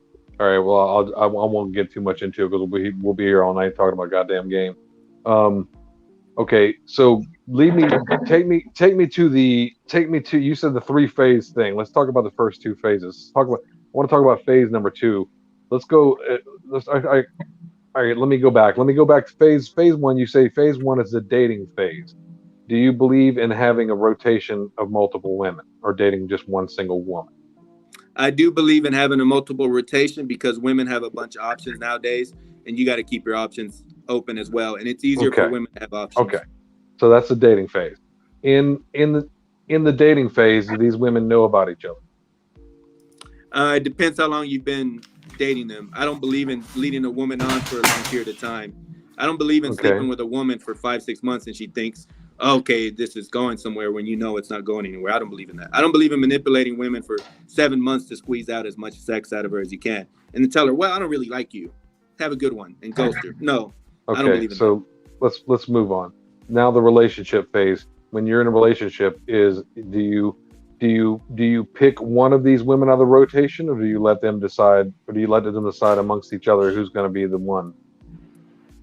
I think the time period should be more or less about 6 months. 6 months if you've been consistently seeing a woman. And then more so, it's better if the woman is making it clear that she really wants to be in a relationship. If a woman really likes a guy, she'll make herself available. Let me answer the question, then I'll give the microphone back to you. As I escalate in dates, what I would tell a guy, you start putting them on the spot. Okay, open schedule the first couple weeks, the first couple months. Hey, what day of the week you want to get together? Okay, Tuesday, Wednesday, Thursday. But you know what I would do? I would start putting them on the spot. Hey, let's hang out Friday and Saturday. Is she going to give me the best days of the week, or is she going to give it to another guy? Every single week. And once she starts giving me the best days of the week, and I know that she's actually interested in me in a real level, then we're getting somewhere. Why do you care if she's giving her time to another guy? Well, if I want a relationship with her, at some point I'm going to test her out, and I'm going to Why do you want a relationship with her? You just said she has to want it with you first. You're killing yourself here. Okay, here's the thing. She's going to start giving the signs, and then eventually as a man, you got to make the assertiveness to get there. To get where? You said it's something that she has to want. So am I supposed to wait for a girl to say, hey, well, let's get in a relationship? Has that happened? Yes, that has happened. Yeah, it has happened. Yeah, it has happened. But at the end of the day, there has to be some initiative aspect of it. In other words, it goes back to the phone number. 99% of the time I've ever hit on women, I don't give them my phone number so they can text me. I don't believe in that. I ask for the phone number. Give it to your cat. Part of that, though, that the phone number, we're going on that, wouldn't it be a bigger sign of interest if you give her your phone number and she takes the initiative, to hit you back? Yeah, exactly. Yep. That's an attraction indicator. Because like it takes work. It's work for her. She's And complying quite with you honestly, when you say hit me up later. Can You I got give two women you- on the panel. That's their Can question I, for can them I to give you answer. the female perspective of people who do that? If a guy asks me only for my number and I say, oh yeah, just shoot me a text so I can add you in, and he's like, no, I'll text you later, I immediately do not want him to text me. Like, not at all, because it's not a fair game then. You know, like, to me, it just sounds like you're going around collecting phone numbers, and I don't want to be one of those girls. Like, it's corny, it's cheesy, and I'm not going to sit around like, oh, is he going to call me in 3 days? Like that. No, like, just shoot me a text. Who knows? Maybe I'll come over later tonight. Like, you're dismantling every opportunity you have in that moment to, like, the possibility of seeing her that night, especially if you're meeting at like a bar or something like that. And you're saying, like, you just like to get down to it by way of, like, yeah, I'll text her the next day, and then immediately saying, you know, what are you doing Wednesday night or something like that, and you like to, like, jump on that train pretty quick. Well, then why are you waiting 24 hours? Why are you not even giving her your number right then and there? Like, you're kind of like contradicting yourself in that aspect. You're putting up this weird wall and claiming, well, I like to do X, Y, and Z, but then it's like the exact opposition of what you're saying you prefer to do the next day. So Okay, now can I respond to that? Well, it's my turn. I'm the other woman. Okay, go ahead. And it's my channel. Thank you. So my, my experience with that, true experience, is that I've actually asked for the guy's number instead, and instead of giving my number, because you don't, as the female, especially like when you're with a group of females or he's with a group of guys, like, I don't want to just be giving my phone number out, and then you always have that awkward, like, oh, well, I'm going to text or call you right now to prove it's really your number kind of weird scenario. You know what I'm talking about, Sarah? And that's always weird. Yeah, pull your phone out, make sure it went through. Exactly, like, fuck off. So I just say no, but I'll get your phone number, and if I find you attractive, I will text you before that night's over, or definitely the next day, but usually before the night's over. Yeah, so I think we're arguing about what to focus on, indicators of interest or better game or whatever. And I think with the phone number thing, I think you can go with more of the indicator of interest of, one, the girl asking you, hey, let me get your phone number, and then two, on top of that, her obviously contacting you and shit like that. So I mean, I think with that you can always play with it. There's always percentages. I mean, almost every guy's gonna get like maybe 10% of the women they talk, 10% or below of the women they talk to. So like, I think we're going back and forth over like percentages that really don't matter. Yeah, it's not just about that Q2. I have a thought, but Knight and Bishop wants to respond to that. Gotcha. So he's at the right for that. Nah, the only thing I was saying is it goes back to the experience factor. I understand what Sarah is saying. Like I said, one of the last 3 women that I slept with, and you can check the record. Y'all can click on the other stream from the other day. I said I met a woman. I saw pictures. I met a woman at a bar. She was with her 2 friends. I got her phone number after about 5 minutes. I walked away, and she happened to run into me to another bar, like, I don't know, 500 yards away or whatever. And then later that night, my instincts, my experience told me, okay, I'm going to put this girl on the spot. Hey, you know what? Come over, come hang out. The next day, I'll take you out to eat. And yeah, she came over and we slept together. In other situations, I would have been like, no, this is not the right time to text her. I'll wait till tomorrow. So, you know, the approach is you got to sit there and go for different avenues depending on the situation. That's what I would say. Yeah, you know, it was even easier though. Like if I give the number, I don't have to think about is she in or is she out, because when I get that text, she's in. It's easy. Yeah. Your peace of mind. Like if you're doing this like with the if you meet multiple women and like 2 aren't in and 1 is, she'll hit you. Well, the one that hits you later, you're not thinking about the other 2 because they didn't hit you up. Right. Okay, but this is where the black pill information, the beautiful black pill, starts coming into play. A lot of these women, the thing about it is, you know, they're going to be taken. You know, these women aren't going to be attracted to you. You know, some of these women, you're not their type. You know, some of these women are getting over a breakup. You know, some of these women had a bad day. So what you're having to do is you're Must be having to good give at your number to a bunch of different women, and then you got to wait for one of them to text you. Hey, you know, if that's your approach. Well, if it doesn't happen within a day or something, she's not that in. But if she hits me up later for like a random hookup for whatever, I'll know it's a random hookup. Almost always, Facts. it'll be before the Facts. end of the night. Yeah. Almost Yeah. always. I mean, If I'm attracted to you, you are Yeah. going to get a fucking selfie or titty pic or Yeah. something. Oh shit, that's a black pill right there. I've done it before, but I don't like doing it. I don't like giving my number out, but I understand where you're going with it. Then It's why not should really my any thing. girl want to give her number to, like, you're, I feel like you're contradicting yourself in so many things you're saying tonight. And I'm not meaning that as an insult. I'm just seeing a lot of opposition in all of your words, and it's not making sense to me. Like, I think at the end of the day, you really should be saying it comes down to preference. It comes down to the individual. It comes down to the moment. It comes down to like every single thing about that minute. That's what it all comes down to, because at the end of everything you say, then you always follow it up with that kind of blanket statement. Well, it comes down to the blah, blah, blah, blah, blah, blah. 99% of the time, I've always asked for a phone number of a woman. Sarah, are you black pilled? You guys both said black pill tenants. Pawn and queen off the board. That's your name, right? Yep, that's my name. Oh, okay. All right, dude. Could you tell me the tenets of the black pill? What are the tenets of the black pill? That height Yeah. matters to women, that looks matters to women, that women think most guys are not attractive. True. If you're going to the more extreme black pill, that it's doom and gloom, and it's just like, okay, we might as well just give up forever. So there you go. I don't believe in What that the aspect of fuck? black pill. Dude, all right, you're talking to three black pillars. You're gonna semi-black pillar with Uncle Guns. Looks, money, status. And the Okay, red but pill's gonna steal wait a that away. minute. Hey, no, listen to me. If you're a guy that thinks it's all about looks, money, and status, and you're not approaching women, you're not hitting on women, you're not sleeping with women, you I don't don't have want to date problems with women. women. I Hey, don't you're have problems interrupting me. getting Hey, you're women. interrupting me, man. I'm answering your question. Hey, man, If you're a type of dude that thinks Why that's you the only thing spurting? that matters, that's essentially doom and gloom. What else would you call How the it? fuck If you you're been not- doom and gloom, dude? Doom and gloom. Yeah, that's doom and What gloom the if you don't fuck? think. Yeah, if you think it's all about looks, or if you think it's all about money, or you think it's all about status, that's It's all what I would call three. it. It works in tangent, man. If one Exactly. doesn't equate, then the other one picks up. I think that there's a distinct difference when it comes to, am I going to have a one night stand with you versus am I going to be your girlfriend? Yeah. Definitely. So I think you need to kind of clarify that before you. But looks matter in both situations. One night stand, or am I going to be your girlfriend? Because Initial attraction, yes. Facts.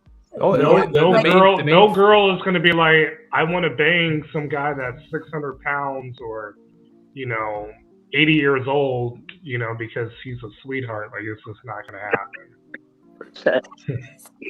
Yeah, well, a part of it though is that it's important to acknowledge is that the looks component is the only part that's intrinsic in you, while the other ones can be parted from you, which is, and like, you don't want her after the other things because like she can acquire those things and then leave you out to dry. Yeah. Or and monkey go brains. and get the attraction with the guy that she actually likes elsewhere. I'll say I'm in the middle. I'm looks, money, status, and volume, and then after that, it's pretty much I don't know how much gameplay plays into it, but I'm in the middle between black pill, red pill when it comes to that. Hey, can I apologize to Ashley for all the technical difficulties? Aw. So I had a problem. I was dealing with a lawsuit, and unfortunately, the idiot would only communicate with the play school walkie-talkie. So it took a while, and then they turned my mic and camera back on. Love you. I just want to thank Brazil. Thanks a lot, Brazil. I love you. I love it. Brazil's in the house. No apology needed, Cougs. You're welcome anytime. Come to South. Give me come to Sao 5 Paulo, minutes, and I'll Cougs. probably be muted again. Come to Sao Paulo, Cougs. You fucking pussy, fucking stutters out here. They take a shit on my couch. I don't care. I'm one of these days. I'm gonna tell the story where I actually met the guy 9 years ago. But I mean, I actually ran into the guy. John Anthony lifestyle for real? Yeah, I used to. So I'm one of the older guys on here. I'm in my 40s, and I used to he's part of the older crew, And so I've actually done PUA with most of the guys or I haven't done it with them, but I've ran into them, right? Because I used to go to Vegas all the time, and oh man, I have so many opinions, but I just don't like with dating coaches. The shit I saw was just the big thing back then was how many one night stands you had in Vegas? Like over like a handful, right? You know, it's kind of funny. Most of my one night stands weren't in Vegas per se. Like I've had two, like on the second night, because I met a lot. I like to switch things up. It's kind of difficult, especially if you're going with friends, right? Because a lot of times you're meeting people and then you get caught up at some event that you have to go to, or some concert or some whatever, and then a lot of times logistics gets into it because they're with their friends, and it's definitely put it this way. I've turned down probably more one night stands there than I have, just because I don't know. I like to actually talk to somebody, and if they just give me a weird vibe, I've seen some shit happen in Vegas. You guys heard of trick rolling? What? No. What is it? Oh my god! That's when they get you back in the room. This is and they over got 20 another years dude in of. there. Hold on a second. Wait, hold on. I want to hear this 1 second. definition. Hold on. Okay. So No, this is over 25 years of Vegas. I need to say that Knighton Bishop is actually my real OG. Like before anyone else in the manosphere would talk to me, he would talk to me, and he taught me so much about everything. And I just have mad respect for you, and you're welcome anytime. Thank you for coming on, and go on. Sorry, Cougs. Yeah. So I'm a little more cautious than most people would realize when they kind of hear me in the chat. But I've seen a lot of shit go down. I've had friends that have been in bad places, people get in trouble with the cops. I mean, prostitution is still illegal there, and a lot of people are hookers, right? They're not even when you see girls there that look like normal girls, a lot of times they'll charge you. And so a lot of these guys will get wasted, and I've been with a group of guys where a couple of them got rolled, and what they do is they bring them they go up to your hotel room, and then they ask you to fix a drink, right? And then right when you go to the bathroom to freshen up, they spike your drink. And they usually use something pretty strong. And I've watched documentaries on this because I actually looked it up after I had a buddy run into this. And I guess 5% of people that have died in Vegas, they give them too much because they have to knock them out totally, and then they rob them. And so I know you guys are going to think I'm crazy, but I have like a Vegas rule where it's like if I'm there 3 nights, one night I'm the spotter, another buddy's the spotter. So if you're about to hook up with a chick, a guy's got to stand outside the door because any one of them could rob you and drug you. I mean, the shit that happens in Vegas is just crazy. So I might be a little really that's reasonable. You want to look after your boys, make sure they don't get robbed, and then you can take them to the hospital if they get overdosed. Right. That's actually really smart. Hey, but you know what that's called? That's called experience. So because of the different situations you've been in, you could teach some other guys about what you've gone through. See, if I was super direct with every single woman and I never gone through dates and I never gone through these different situations, it's pretty easy for me to just tell, hey man, you should just tell every girl, let's go fuck. What did I gain from that? I don't think that's exactly what we're saying. It's just if she was down to go to your place, and you better through like pretty normal means, assess whether you want her in your house for one, and then two, like if you want to fuck, I don't see the point of buying her 3 drinks, running up a tab, getting her drunk. Nah, she's not getting. Yeah, but if you're in Vegas, somebody goes up like real easily. I mean, you got to think: is this too easy? Did I even throw any game? I mean, that's when you got to like worry what's happening. You just got to assess this. I got a Or if story you're to too tell big, you just go with it. really quick. So one night that I did have a one night stand in Vegas, I went there with a coworker. We went to, oh man, I can't think of the nightclub right now, but they were filming the Bad Girls Club like the week before, and it was popping. Spearmint So, Rhino. like, no, that's a strip club. I'm talking nightclub, bro. But anyways, I told my friend, I'm like, look, man, a lot can happen, right away, in terms of if a girl likes you or not, whatever. So we're drinking, taking photos, having a good time. And then I started dancing with this girl. She grabs my tie. And like I literally like give him the look like, hey bro, it's about to go down.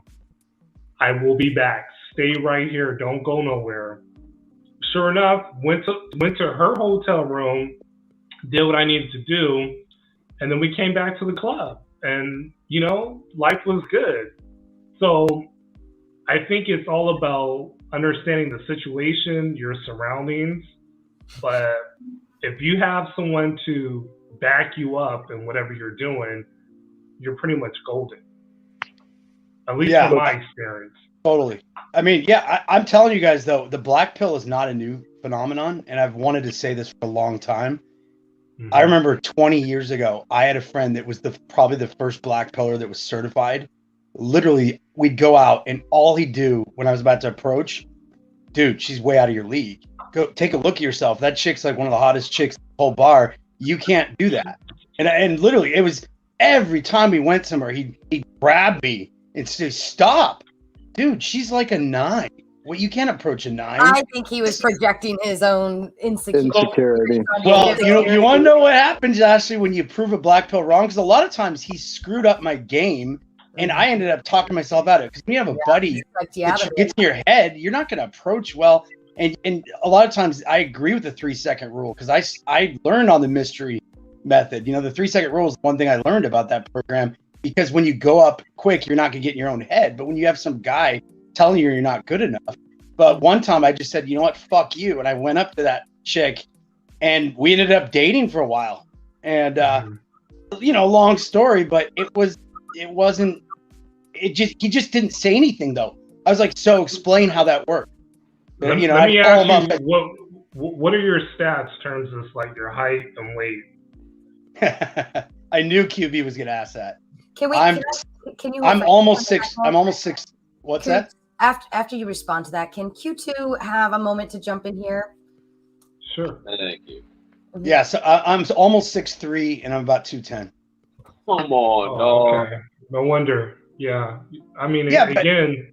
Wait a minute, guys. Come on. I let myself, you know.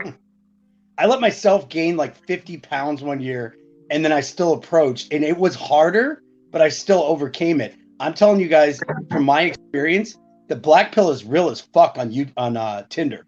It is absolutely 100% accurate, but in real life, it's not as accurate. That's just my opinion. I think physique's overrated, to be honest with you. And actually, I kind of agree with you. It's more rated on Tinder with the looks threshold shit. Tinder is all you have is looks there, and like you don't, and like it's like the. So then how do you guys? You don't believe the height. You don't believe the height stuff that you see on Tinder because a lot of dudes lie about it, and then you don't know until you see them in person. What do you say? Then how do you guys meet girls? I'm just curious. Oh, I do the online stuff. By the way, John Anthony's not 6'4". Oh, he's not 6'4"? He's not. Well, okay, if I'm actually 6'2.5", but everyone who's not going to round up, right? These guys round up by 2 inches. So I'm like literally 6'2.5", and I freaking was looking at the guy eye to eye. So unless he's grown in 11, 12 years, or like 2010, 11 years if he's grown. Maybe he was slouching. You fucking pussy! I know better math than you. I know how to convert. You were measuring in centimeters and you couldn't convert because you're a fucking idiot, virgin. Well, scum. He actually hit on the girl that I was talking to as I was getting a drink, and he knew that, and so we almost got in a fight. That's how I met him. Now she has syphilis. So. When guys John Anthony size, I didn't they hear get in that his short. face, he backs off, guys. He likes to pick on little guys. Yeah, that's wrong. Good thing I'm not a little guy. You too. You got something. So I was gonna say, that story reminded me of what I think what I consider is important in terms of looks, and I think height plays a large part of it. And it's weight, but like you just can't be too skinny. I think after that, and you can't be like obese and all that stuff. If you're like somewhere in between, if you got a little bit of a belly, I don't think that's really that much of an issue. Like I think if you're tall, you get away with a lot more, like basically having a worse body overall. So that's Yeah, that's how I feel about height and all that stuff. And then in terms of overall looks, money, status, does that matter the most? I think it does matter the most. It is no other red. Like basically, every dating coach can attribute the time that they had the most women to the time that either a combination of two things. One, they had the most volume, they were talking to the most women, or they had the best looks. So every dating coach, if they looked good when they were 30, that's when they had the best results. Doesn't matter what their game was, they looked good when they were 30. So, by the way, it's just, I think it's weighed more. LMS is just weighed more than any type of game that you could do. And then on top of that, game is also, I think, manipulation can be a part of it, and manipulation works, but not many people on YouTube would teach real manipulation. Like that would be like super effective. They teach like charisma and trying to be funny, but I think manipulation would work the best. It's just not really taught. So I think it's, even if that's the red pill, it's not really the true red pill that would help an ugly guy get an above average girl. The only way you do that is manipulation. Nobody teaches that. And then what was the other thing? I forgot, but somebody wanted to say something. I wanted to address this comment. Girls definitely notice physique if you're jacked and tall. Yes, that's true. And I'm only speaking for myself, but I'm not a 8, 9, 10 kind of girl, but I'm actually more intimidated by the guy that's like a 7, 8, 9, 10. I'm not going to, I don't know. For me personally, I shy away from that guy. Like personally, I do. I could say that too. Like if you look like you pull all the girls in the bar, I'm probably not interested, because like I don't want all that competition. I don't need competition. And not only that, but if you spend more time being vain and playing with your hair, if you Ashley knows this, I was with someone who took longer than me to get ready, and it drove me nuts. Drove me nuts. I mean, I can get ready in 10 minutes or less. I'm really good at doing this. Like, have kids, you'll learn. Hey, Sarah, can I ask you a question? And Ashley, so for my advice, if a guy was like above average looking and tall, like these guys were talking about earlier, I would advise them, and tell me if you'd agree with this. I would teach them, if I was their coach, just to ask questions, show interest, and keep their mouth shut. Yes. So they don't blow it. And that's how they could use black pill to their advantage, if they're black pillar. Right. I mean, I honestly, I mean, this comes back to what is it, like Dale Carnegie in his book. It's very basic, of even whether it's you're talking to a girl, talking to a guy, whether you're talking to an older person, younger person, it doesn't matter. If you want somebody to think that they had the best conversation with you ever, you direct everything towards them. You simply take full interest, you ask questions, and you stay interested in them. Stop responding. Stop telling them about yourself. Just ask them about them, and they'll walk away and be like, "Wow, that was such a good conversation," when they basically sat and talked the whole time. Facts. Most people like to talk about that's themselves. True. That's true. But Dale Carnegie, like How to Make Friends, whatever. It's a and book on manipulation. It is manipulation. It's a book on manipulation. But it's also, I mean, think about it. Did anyone say it was vain? yeah. I'm just trying to. Maybe we did. I didn't. I said vain. I said vain. Okay. But I did specify a man who looks like he takes more than an hour to get ready, like a guy whose hair is all gelled up, his he just overly nice. I guess I'm more of a late. Because he's like more one of the girls. If he's taking longer than you to get ready, he's like one of the girls, right? Right, but typically when I see guys who are more physique, more clean cut, more to that degree, usually I have found that they are more vain. Now, I'm not going to make a generalization to that, but in my experience, the men who have approached me that are like that usually turn out to be total douchebags, and they just want to get a number just for the sake of getting a number and have no intention to calling. It's almost like for me though, I will just say, like, I disagree with the if I have a conversation with a guy and all he's doing is asking questions about me, I think maybe it's because I'm wise to the game. Like, I know that technique. I fucking hate that. I'm call that interview mode, Ashley. I'm going to be won over by a guy that is creative and makes me laugh. Like, I've said that a million times. Like, if you are sarcastic, funny, witty, and I think you're smart and like you can apply that intelligence to your humor, I'm butter. Well, Like, and that's- let me but clarify if that you just too. okay. It's not You necessarily need a 30-minute call to get all that, Ashley. That's way Right. too much. Jump on a 15-minute call. it's not just an interview process. It's not me just sitting here, oh really, and then what did you do, but you're focusing the conversation on them and taking interest instead of the people who just sit and talk about themselves all day. Oh well, what did you do today? And you say, oh, I went to the park, and they're like, oh well, today I went, and you didn't even ask. And they just openly offer like they asked you the question only so they could give you a response because they want to talk about themselves. They're not genuinely interested in whatever answer you have to give. And that's what I'm saying the difference is. Like, take interest and ask those questions, but that doesn't mean you can't be witty, you can't be fun, you can't make them laugh, you can't tell them a joke. So as women, we definitely do love, like, it's many studies have shown, like, we have X amount of more thousands of words a day to get out than the male does. Mhm. I totally agree with you on that. We have a lot more breath verbally, but I just You guys love it when we give you lay count. We want to tell you your lay count. We tell you our lay count, and it's gone. All stunners. Hey, I have Ashley, the I was wondering, can we play that video? I just here had a a little bit? thought before you do that, though. I was gonna say you could have the best conversation in the world, like that. You're still not changing the attraction. I don't think. Like she might be like, wow. She's like, oh wow, we had a good conversation. Like that guy seems nice, is what you'll say. Like you'll say that's nice if he's not doing it for you. Yeah, if a girl ever says you're a nice guy, that's not a good thing. No, And we've seen this on the speed dates that you can be flirty, but it will be interpreted. It can't. Most of the time, it'll be interpreted as a joke. Like, oh, you're making a sexual joke. Haha, that's funny. I like that. Like, but she was attracted, she might take it more serious. So, like, that's where that's more black pill than game.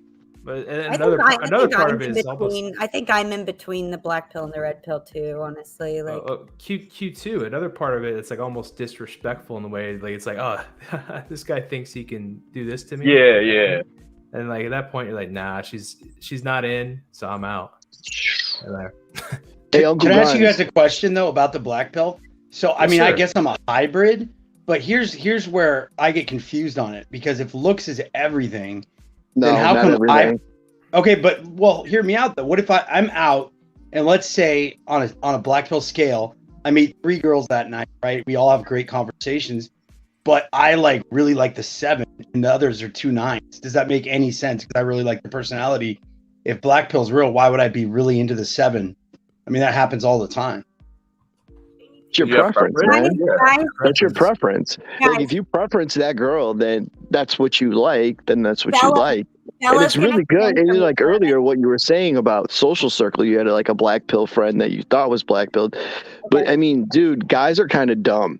And it's good to have a good social circle, because I've had guys around me in a group setting and they're like, man, that girl wants to fuck you. But we're so dumb as males. Sometimes we don't perceive it. Yeah, So, I haven't talked in 7 years. I had to cut him off. And honestly, it helped, because you can't be negative. Even if you are black pill, if you're going to approach, you got to take out the negativity. You're never going to get anywhere, because girls sense all that. Yeah. That's what? I don't know. I like being out with the black pill though. I just have a good time, and then I look around, just kind of screen the area. All right, these are the options, and then just play pool or whatever. Hang out. Yeah, with no bros, offense. have a I would drink. rather be out with a bunch of black pillars than a bunch of game guys. 'Cause I've done the PUA community before, and it's like everybody is like just trying to earn their confidence. And this is no offense to anybody, but like there's a lack of a sense of like, I can do something else outside of this. It's like when you're with PUAs, it's kind of like, this is all I have, and it's all I'm focusing on. Black people, Ding, ding, ding. You hit it on the head right there. Hang out with older guys that will chill and have fun. And unless we see somebody that really captures our interest, we don't just go approach everybody like I did like an idiot when I was younger. I'd probably approach half the bar. Nailed it. I kind of like to see the PUA guys out though, because it's good entertainment to laugh at. I have a question, and it's directed to Uncle Guns. Uncle Guns, are you there? Get out of here. I'm here, brother. All right, let me ask you a question. You've been the longest in the manosphere. Facts. And one thing, you are not a dating coach, but a life coach. what is your success rate? And with other dating coaches that are out there, what are their success rates? I can't speak on other dating coaches. I mean, I've modded for people throughout the years. I currently mod for 23 people in the manosphere. Okay. Including this That's guy. not including Caduceus and Self-Made and I'm not sure about QB. I don't know. I lost track. But you know, I've been coaching guys for 20 years, and this, you know, out of the success rate, to answer your question, is about 5 to 8%, depending on the year. Yep. 5 to 8% who actually get it, who actually, you know, put in the hardcore work, who it actually clicks with them, and they go off and do it. It's like, it's, you know, I mean, Caduceus is in medical school. He can tell you, you know, there are more students than medical school than there are actually doctors out there. I mean, there are more people in law school than there are actually lawyers. You know, so I mean, it's one of those things. It's not for everybody. It's natural for both men and women to default to, default programming, to the original hardware. It's natural for, you know, most people will, if you're a woman, you will probably chase someone in your life that reminds you of, you know, of another man that you dated, or you'll chase a man that reminds you of your father. Same thing with men. They will most likely chase, you know, a woman that reminds them of the past, or they will reach out and, you know, to a woman from the past, or they will end up in a relationship situation with a woman that reminds them of their mother. The ones that fail anyway, and the ones that don't realize the 5 to 8% that don't realize their potential. A little on the Freudian side, but like closer to it. But I mean, I can see that. I can understand it. Yeah. Ashley, you said that you couldn't. You had trouble earlier when I was muted by John Anthony. You said I was having trouble, or you were having trouble with finding places to meet guys other than Tinder. Oh, that was the other thing. Go ahead. And I actually have an advice, but of course it's tough because if you've moved other places, I can understand that. But I have to travel for work a lot, and so a lot of times I'll be in another city by myself, and I won't go out to clubs at my age, but I will go to, like, you know, trendy bars that are chill, like happy hour kind of vibes, and sit at the bar top. And a lot of times somebody sits next to you. You could just start a quick conversation like, hey, my God, they have a lot of drinks here. You've been here before. What do you recommend? And then just go from there. And I've met tons of people just sit at the bar top by myself. I know it's harder for girls, right? I mean, with guys, you can kind of do that. Easier. But I love going out by myself. There you go. I do it quite often. I have no shame in it. I feel comfortable with it. Now I make sure I go to local bars where the bartenders know me, the bouncers know me. You know, all I have to do is give a nod, and you know, they'll take care of, you know, anybody that's kind of like, and I'm talking like creeping, like being uncomfortably saying really crazy shit to me. That's like, I don't just give a head nod for anybody in that instance, but yeah, I mean, there's no PUAs there either. I mean, you'd look out of place. Guys, I think we wanted to kind of play the video one more time, 2-minute video real quick, and then kind of comment on that, if that's okay with everybody. And if it's not. Have you ever heard of an incel? No. An incel? Yeah. No, I haven't. Have you ever heard of an incel? No.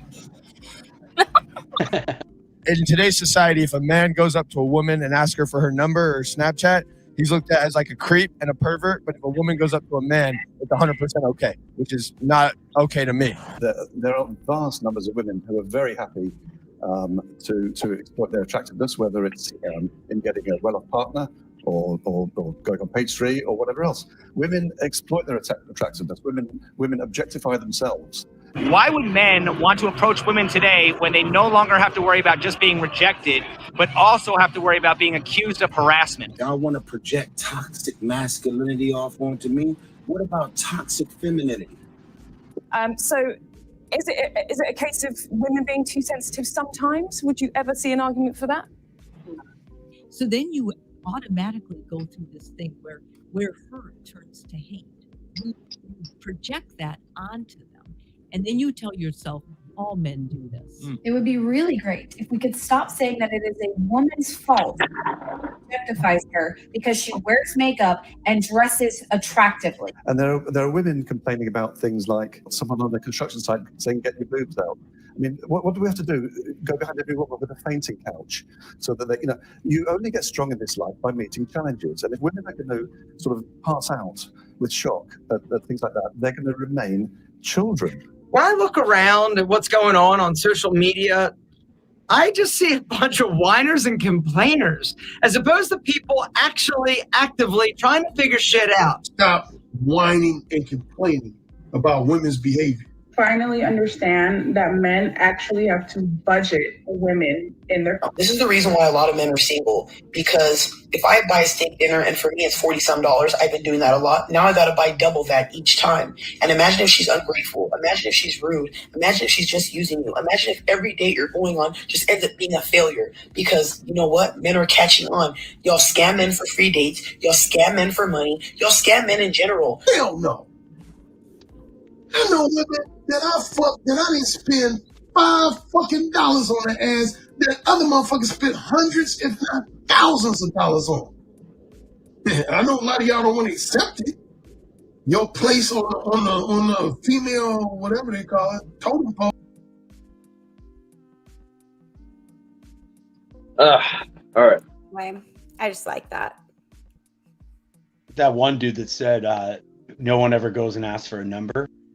You guys should do this trick. Ask if you meet like a younger girl, 25 or under, ask when the last time they've been met someone in person. It's always been never every time I've asked. And number two, when's the last time a guy taking you out on a proper date, like an actual date, not Netflix and chill? That's been it's just the funniest thing. I've never met a girl under maybe 26 that's actually been taken out on a date. See, I feel like, I don't know, Sarah, can you concur? Do you concur, Sarah? But I feel like I always get asked out on like a proper date, like if I'm asked out. Really? Usually they say it's Tinder, come over. No. I mean, I think that they can kind of feel me out on Tinder to begin with when they ask, are you going casual? Are you going to this? And I usually kind of lay it out like casual, but not hookup. So I make it very clear, like I'm not looking for anything long-term or crazy like that, but I'm not coming over for Netflix and chill. My whole thing is like, it's gotta be in-person chemistry. I'm huge on that. That's my thing, period, hands down. Like, even if you're cute or whatever, like I'm not going to agree to smash with you until I meet you, like period. End of story. I think it actually boggles my mind that, and I'm not belittling or degrading any female that does do this, or men. I think if you want to just get somebody and go smash and go home, then hey, I want to get somebody and smash and go home, but I just don't know that until you know them. I meet you. Right. Exactly. So, I mean, to me, I would love that. to me, there's a lot of safety issues in just showing up at somebody's house for the first time or giving your address out and having somebody come over the first time. Now, I will say, I did not smash, but I did have, off of a whim, somebody who I was talking to on Tinder for a while, randomly like, you want to come over? I know that I was drinking, but I'm like, I know this is kind of off a whim here, but do you want to come over? Like, I swear I'm not a serial killer, but I hope you aren't either, and it was the most nerve-wracking moment. And the next day, we did not smash, but he did come over. We watched a movie. We actually Netflixed and chilled. And I the next day I thought to myself, wow, that I could have died, or he could have done things or stolen things or, I don't know, like Your virtue. Your virtue. You know, like that little No, laugh no, from no, Sara okay, at so, her mouth. no, I've totally had dudes come over for the first time too, but Mhm. did not. I have 2 male roommates. Like, we are not romantically involved at all. So, like, I feel safe though. I feel safe, you know? And rather than like, I don't know, I'm a weird hermit crab. Like, I don't wanna go out. Like, if I've got a social situation happening here at home, like, come on over. It's fine, Right. you know? But definitely more often than not did not end in smashing. Sure. If you didn't have the roommates, how many would you have over? None. That's what I thought. You'd probably meet them like once or twice at least, huh? No, I mean, now that's like with Sarah's situation, I feel like that there is a rare occasion where that can definitely happen. And that, I guess, just depends on how much you guys have talked and if he seems like a really nice guy or whatever. I'm not smashing that or anything like that. I'm just saying, for me personally, I haven't been in that situation, so I don't know. Like, for me, I've had men here, and so I have felt safe, you know, even with them knowing my address or something. But again, these are people like I've talked to for quite a while. And when I say quite a while, I mean at minimum a week, at maximum a month, you know, before I've like been like, okay, let's meet, let's see what's up, you know. I And think like maybe yeah, out of like 10 times, like maybe twice it ended in like something romantic or sexual or whatever. But is it easier, guys? Is it easier to date? Like Black Pill always says it's way harder now, but I'm one of the guys that can remember before cell phones. I mean, literally, if you have no social circle and you have no friends, how are you going to date somebody back in the day? Like, there's no way to get a hold of somebody. Facts. I'm 43, dude. So I come from. There you go. era. You're right there. Yeah. I just find it, Cougs, I just find it polarized now. It's like, it's either like no interest or when can we fuck? Like, it's super polarized in my experience. Like with women? Yeah, or I think it is. men? With women, yeah. I don't quite understand what you mean. I'm saying it's like super polarized. They either don't want anything to do with me or they want to have sex like right away. Really? Mm-hmm. Yeah, it's more common nowadays. Like I will online? give you guys, I will give you Black Pill the one thing though. Back in the day, everybody went places. Like we used to cruise the boulevard for girls, and as a teenager, like everybody was going out because you had to be seen. Like to the roller rink, to the arcade, whatever. I mean, people were going out. There was more places you could run into girls. That part, as long as you were willing to go out and kind of develop a social circle, that part was easier to meet somebody. I do think it's harder to meet people in person, you know, outside of bars and just walking up to a stranger in town. Your facts, man. It was called hanging, man. If you hung out at the roller rink or you hung out on a cruise night in your social circle, usually something's gonna come across.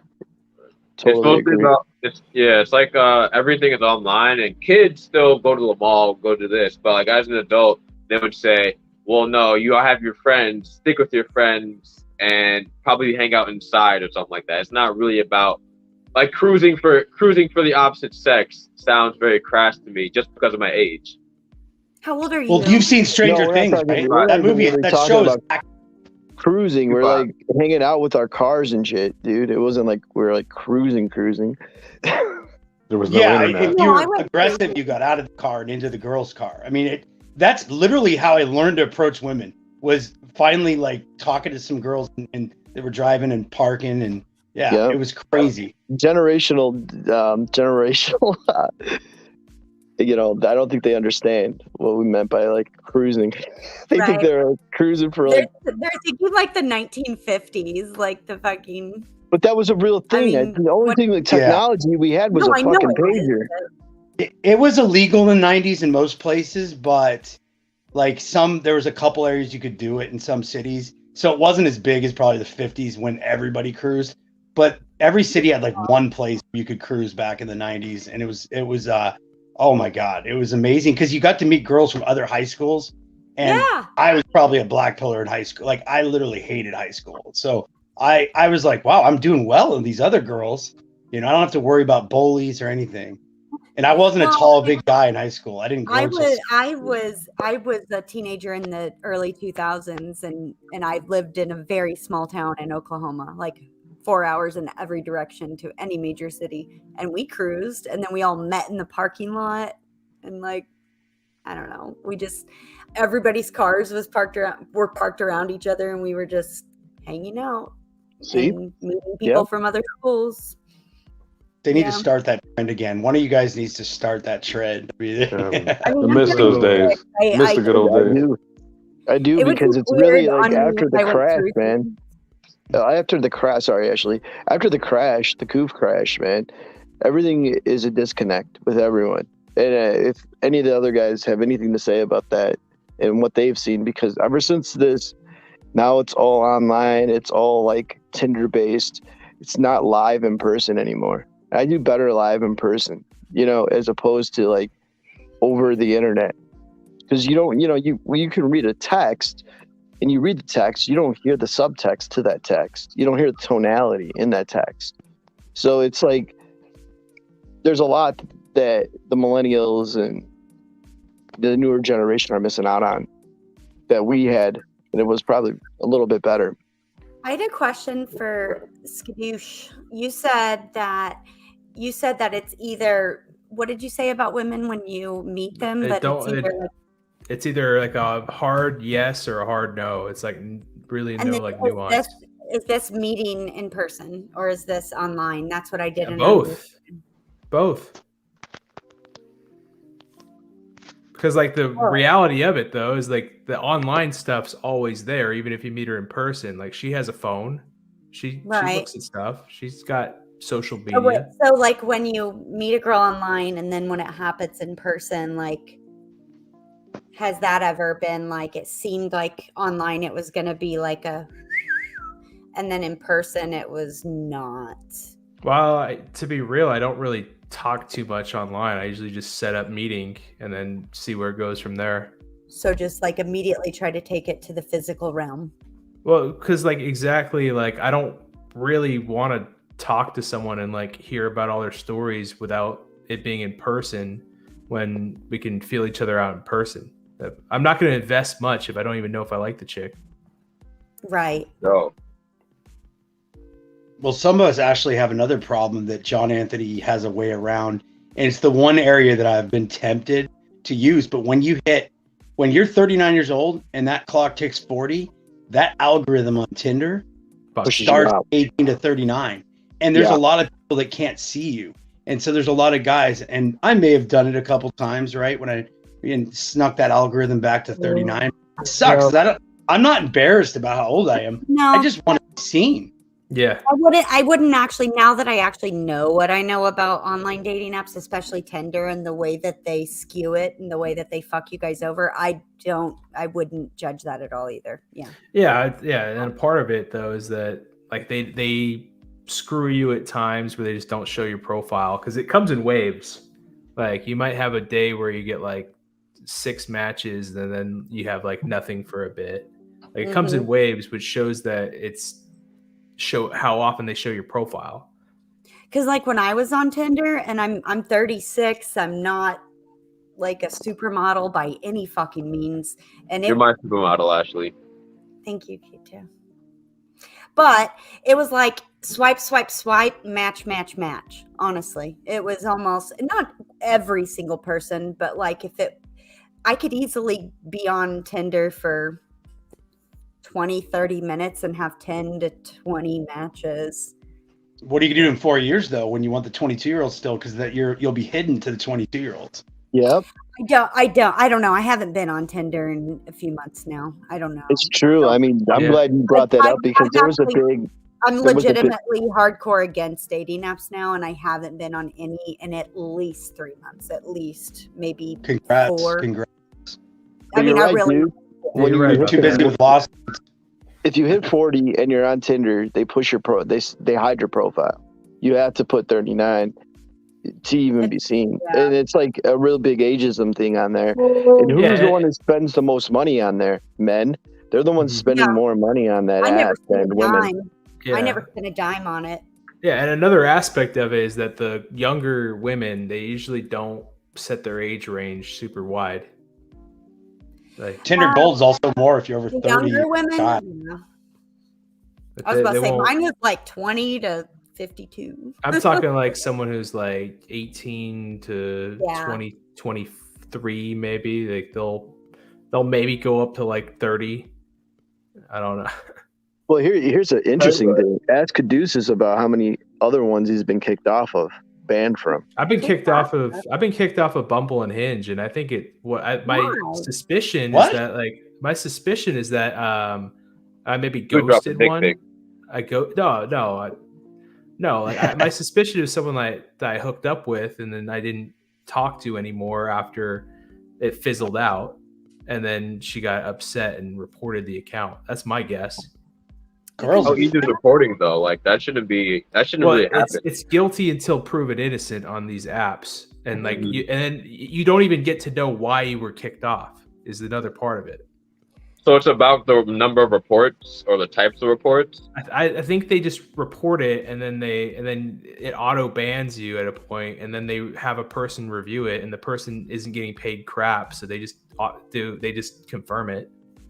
And then if you email what's going on, they'll say it's a part of their policy to like not let you know why you were banned, so you can appeal it, but you don't know what you're appealing. Oh, wow. Yeah, canceled off a dating app. That is crazy. Yeah, so it's two of them that I'm off of, but I think Tinder. He's a real badass, Caduceus. Tinder's the one that's still around. Like that one's. But yeah, people always assume it's a horrible thing, but I heard other people it happened to them too. It's just it's just that you don't know what you do wrong, and then like you can even comment and say, hey, I've done this and this. Like it was cool last year when I was doing the same thing. Why is it not cool now? You got to be the first 15 though, because girls, and guys too, patience like dwindles. A lot of times, someone will go on like a girl, and they're not going to swipe more than 15 times. They're going to be like bored of it, maybe 20. They're not going to sit there and swipe for 3 hours until they find you. Yeah. Well, swiping for 3 hours, that sounds awful. What thing? And like That's what John Anthony's program says. How dare you? You're going to get sued. I recommend for guys, like especially if you're doing free, to barely swipe at times, because then they have to do that. Then the app's doing the sales pitch to you, so they'll show your profile more and you'll get more likes. Not focusing. I'm like 4 hours, 2 on Hinge and 2 on Tinder. That by week 3, John Anthony wants you doing 4 hours swiping a day. The algorithm will push you out if you wait a week. If you don't swipe for a week, If you don't on swipe, those things, they're trying to sell themselves to you if you don't swipe. Like think of it though, if you have a potential customer that you want their business, you might want to like wine and dine them a bit if they're unsure. But if they're already buying your product, you don't want to make any changes for them. And if they're not getting matches, if they aren't marketable for the women on the app, they'll push them to the bottom of the deck, because everyone has an ELO on the app. So if you're not getting any right swipes, they'll just put you to the bottom of the deck, because they're selling the app to the women too. They'll be like, hey, there's attractive dudes on this app that you can meet like that. And so they're going to drop you to the bottom of the deck if you're not attractive. Ashley, can I say one thing from when you first came on Alex's stream that it was just shocking to me, but it shouldn't have been? I remember when Alex asked you, like, or some guy in the chat maybe asked, and then it was brought up. Were you aware of how difficult it was to be like an average man on Tinder? And you weren't. I do remember that. And do you remember my answer? Yeah, kind of. I was going to ask you to rehash it because I couldn't do it verbatim. There's no way. So basically, they're like, I had a question that was, they basically said, so Ashley, because I was talking about Tinder and I was talking about this is actually, so Cougs, that was the last time I had Tinder. I deleted Tinder Sarah can confirm this for me. I deleted Tinder about a week or two after that episode. I started learning and researching about it, and I started feeling really shitty. But anyways, so yeah, I got a question, and this guy was like, I'm sitting here talking about all my matches and this and that and what I do and what I don't do. And I didn't realize how it might have sounded, because I don't fucking know. I mean, it's my point of view, my life, you know. And then this guy was saying, basically, how does what was it exactly he asked? It was something like, well, how do you feel sitting there talking about how well you're doing on the dating app, knowing that most men don't match with hardly anyone, or don't do well, or don't hook up, or whatever, you know?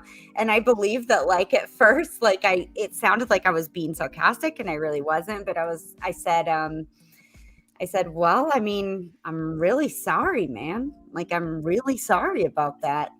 And then I said, I don't know the struggle, and I couldn't imagine the struggle, because that would fucking suck. Like, it would just fucking suck. And I can't commiserate with that. Now, granted, I haven't been laid in a long time at this point, and I'm commiserating to the tiny little ints, but not anywhere near what a lot of guys go through, especially with matching with women, or just, let's get it straight. Like, if I really wanted to get laid, I could walk out my front door and find somebody in probably an hour and get laid. I mean, I have a vagina. That's just the way it is, you know? I know that. But yeah, I remember that. I remember that a lot. It was I know it sounds so corny, but it was life-changing for me, because then I started researching how dating apps work and what men go through. And they hated you. They hated you, Ashley. Know. Like, you were Kevin Ray Wilder on steroids for 2 days, until you kind of like explained the second part 2 days later on a stream. Like, that second part. It's fine. Mad at you. Yeah, I think I didn't like you at first. I just got to get out my least favorite part of the dating apps. I'll tell you what it is. What? Tinder has this thing where they let you know, like, when you get likes and stuff like that. They'll shame your ass for swiping left on someone that liked you as a dude. I know, like, they'll be like, "Oops, you missed a match." I'm like, I didn't want to match with that person. I didn't want to match with that girl. Creature. What's wrong with me not being attracted to someone? Nothing. Yeah. Absolutely nothing. Like, oops, you missed a match. I've had some oopsies too. That was Shaming cute. your preference. That was really cute. Thank you. Oh, where did Coops go? All right, guys, I'm going to wrap it up. It is late. I've got to get my niece into bed. We have algebra homework to finish still. So, is everybody there? Hello? Yeah. Sleepy as shit. All right. Thank you guys all so much. This was really awesome. Knight and Bishop, thank you so much. This was amazing. I'm glad you guys all joined tonight, and I can't wait to talk to everybody really soon. Real Good night. quick. Oh, man. All right. Peace. All right, guys. Have a good one.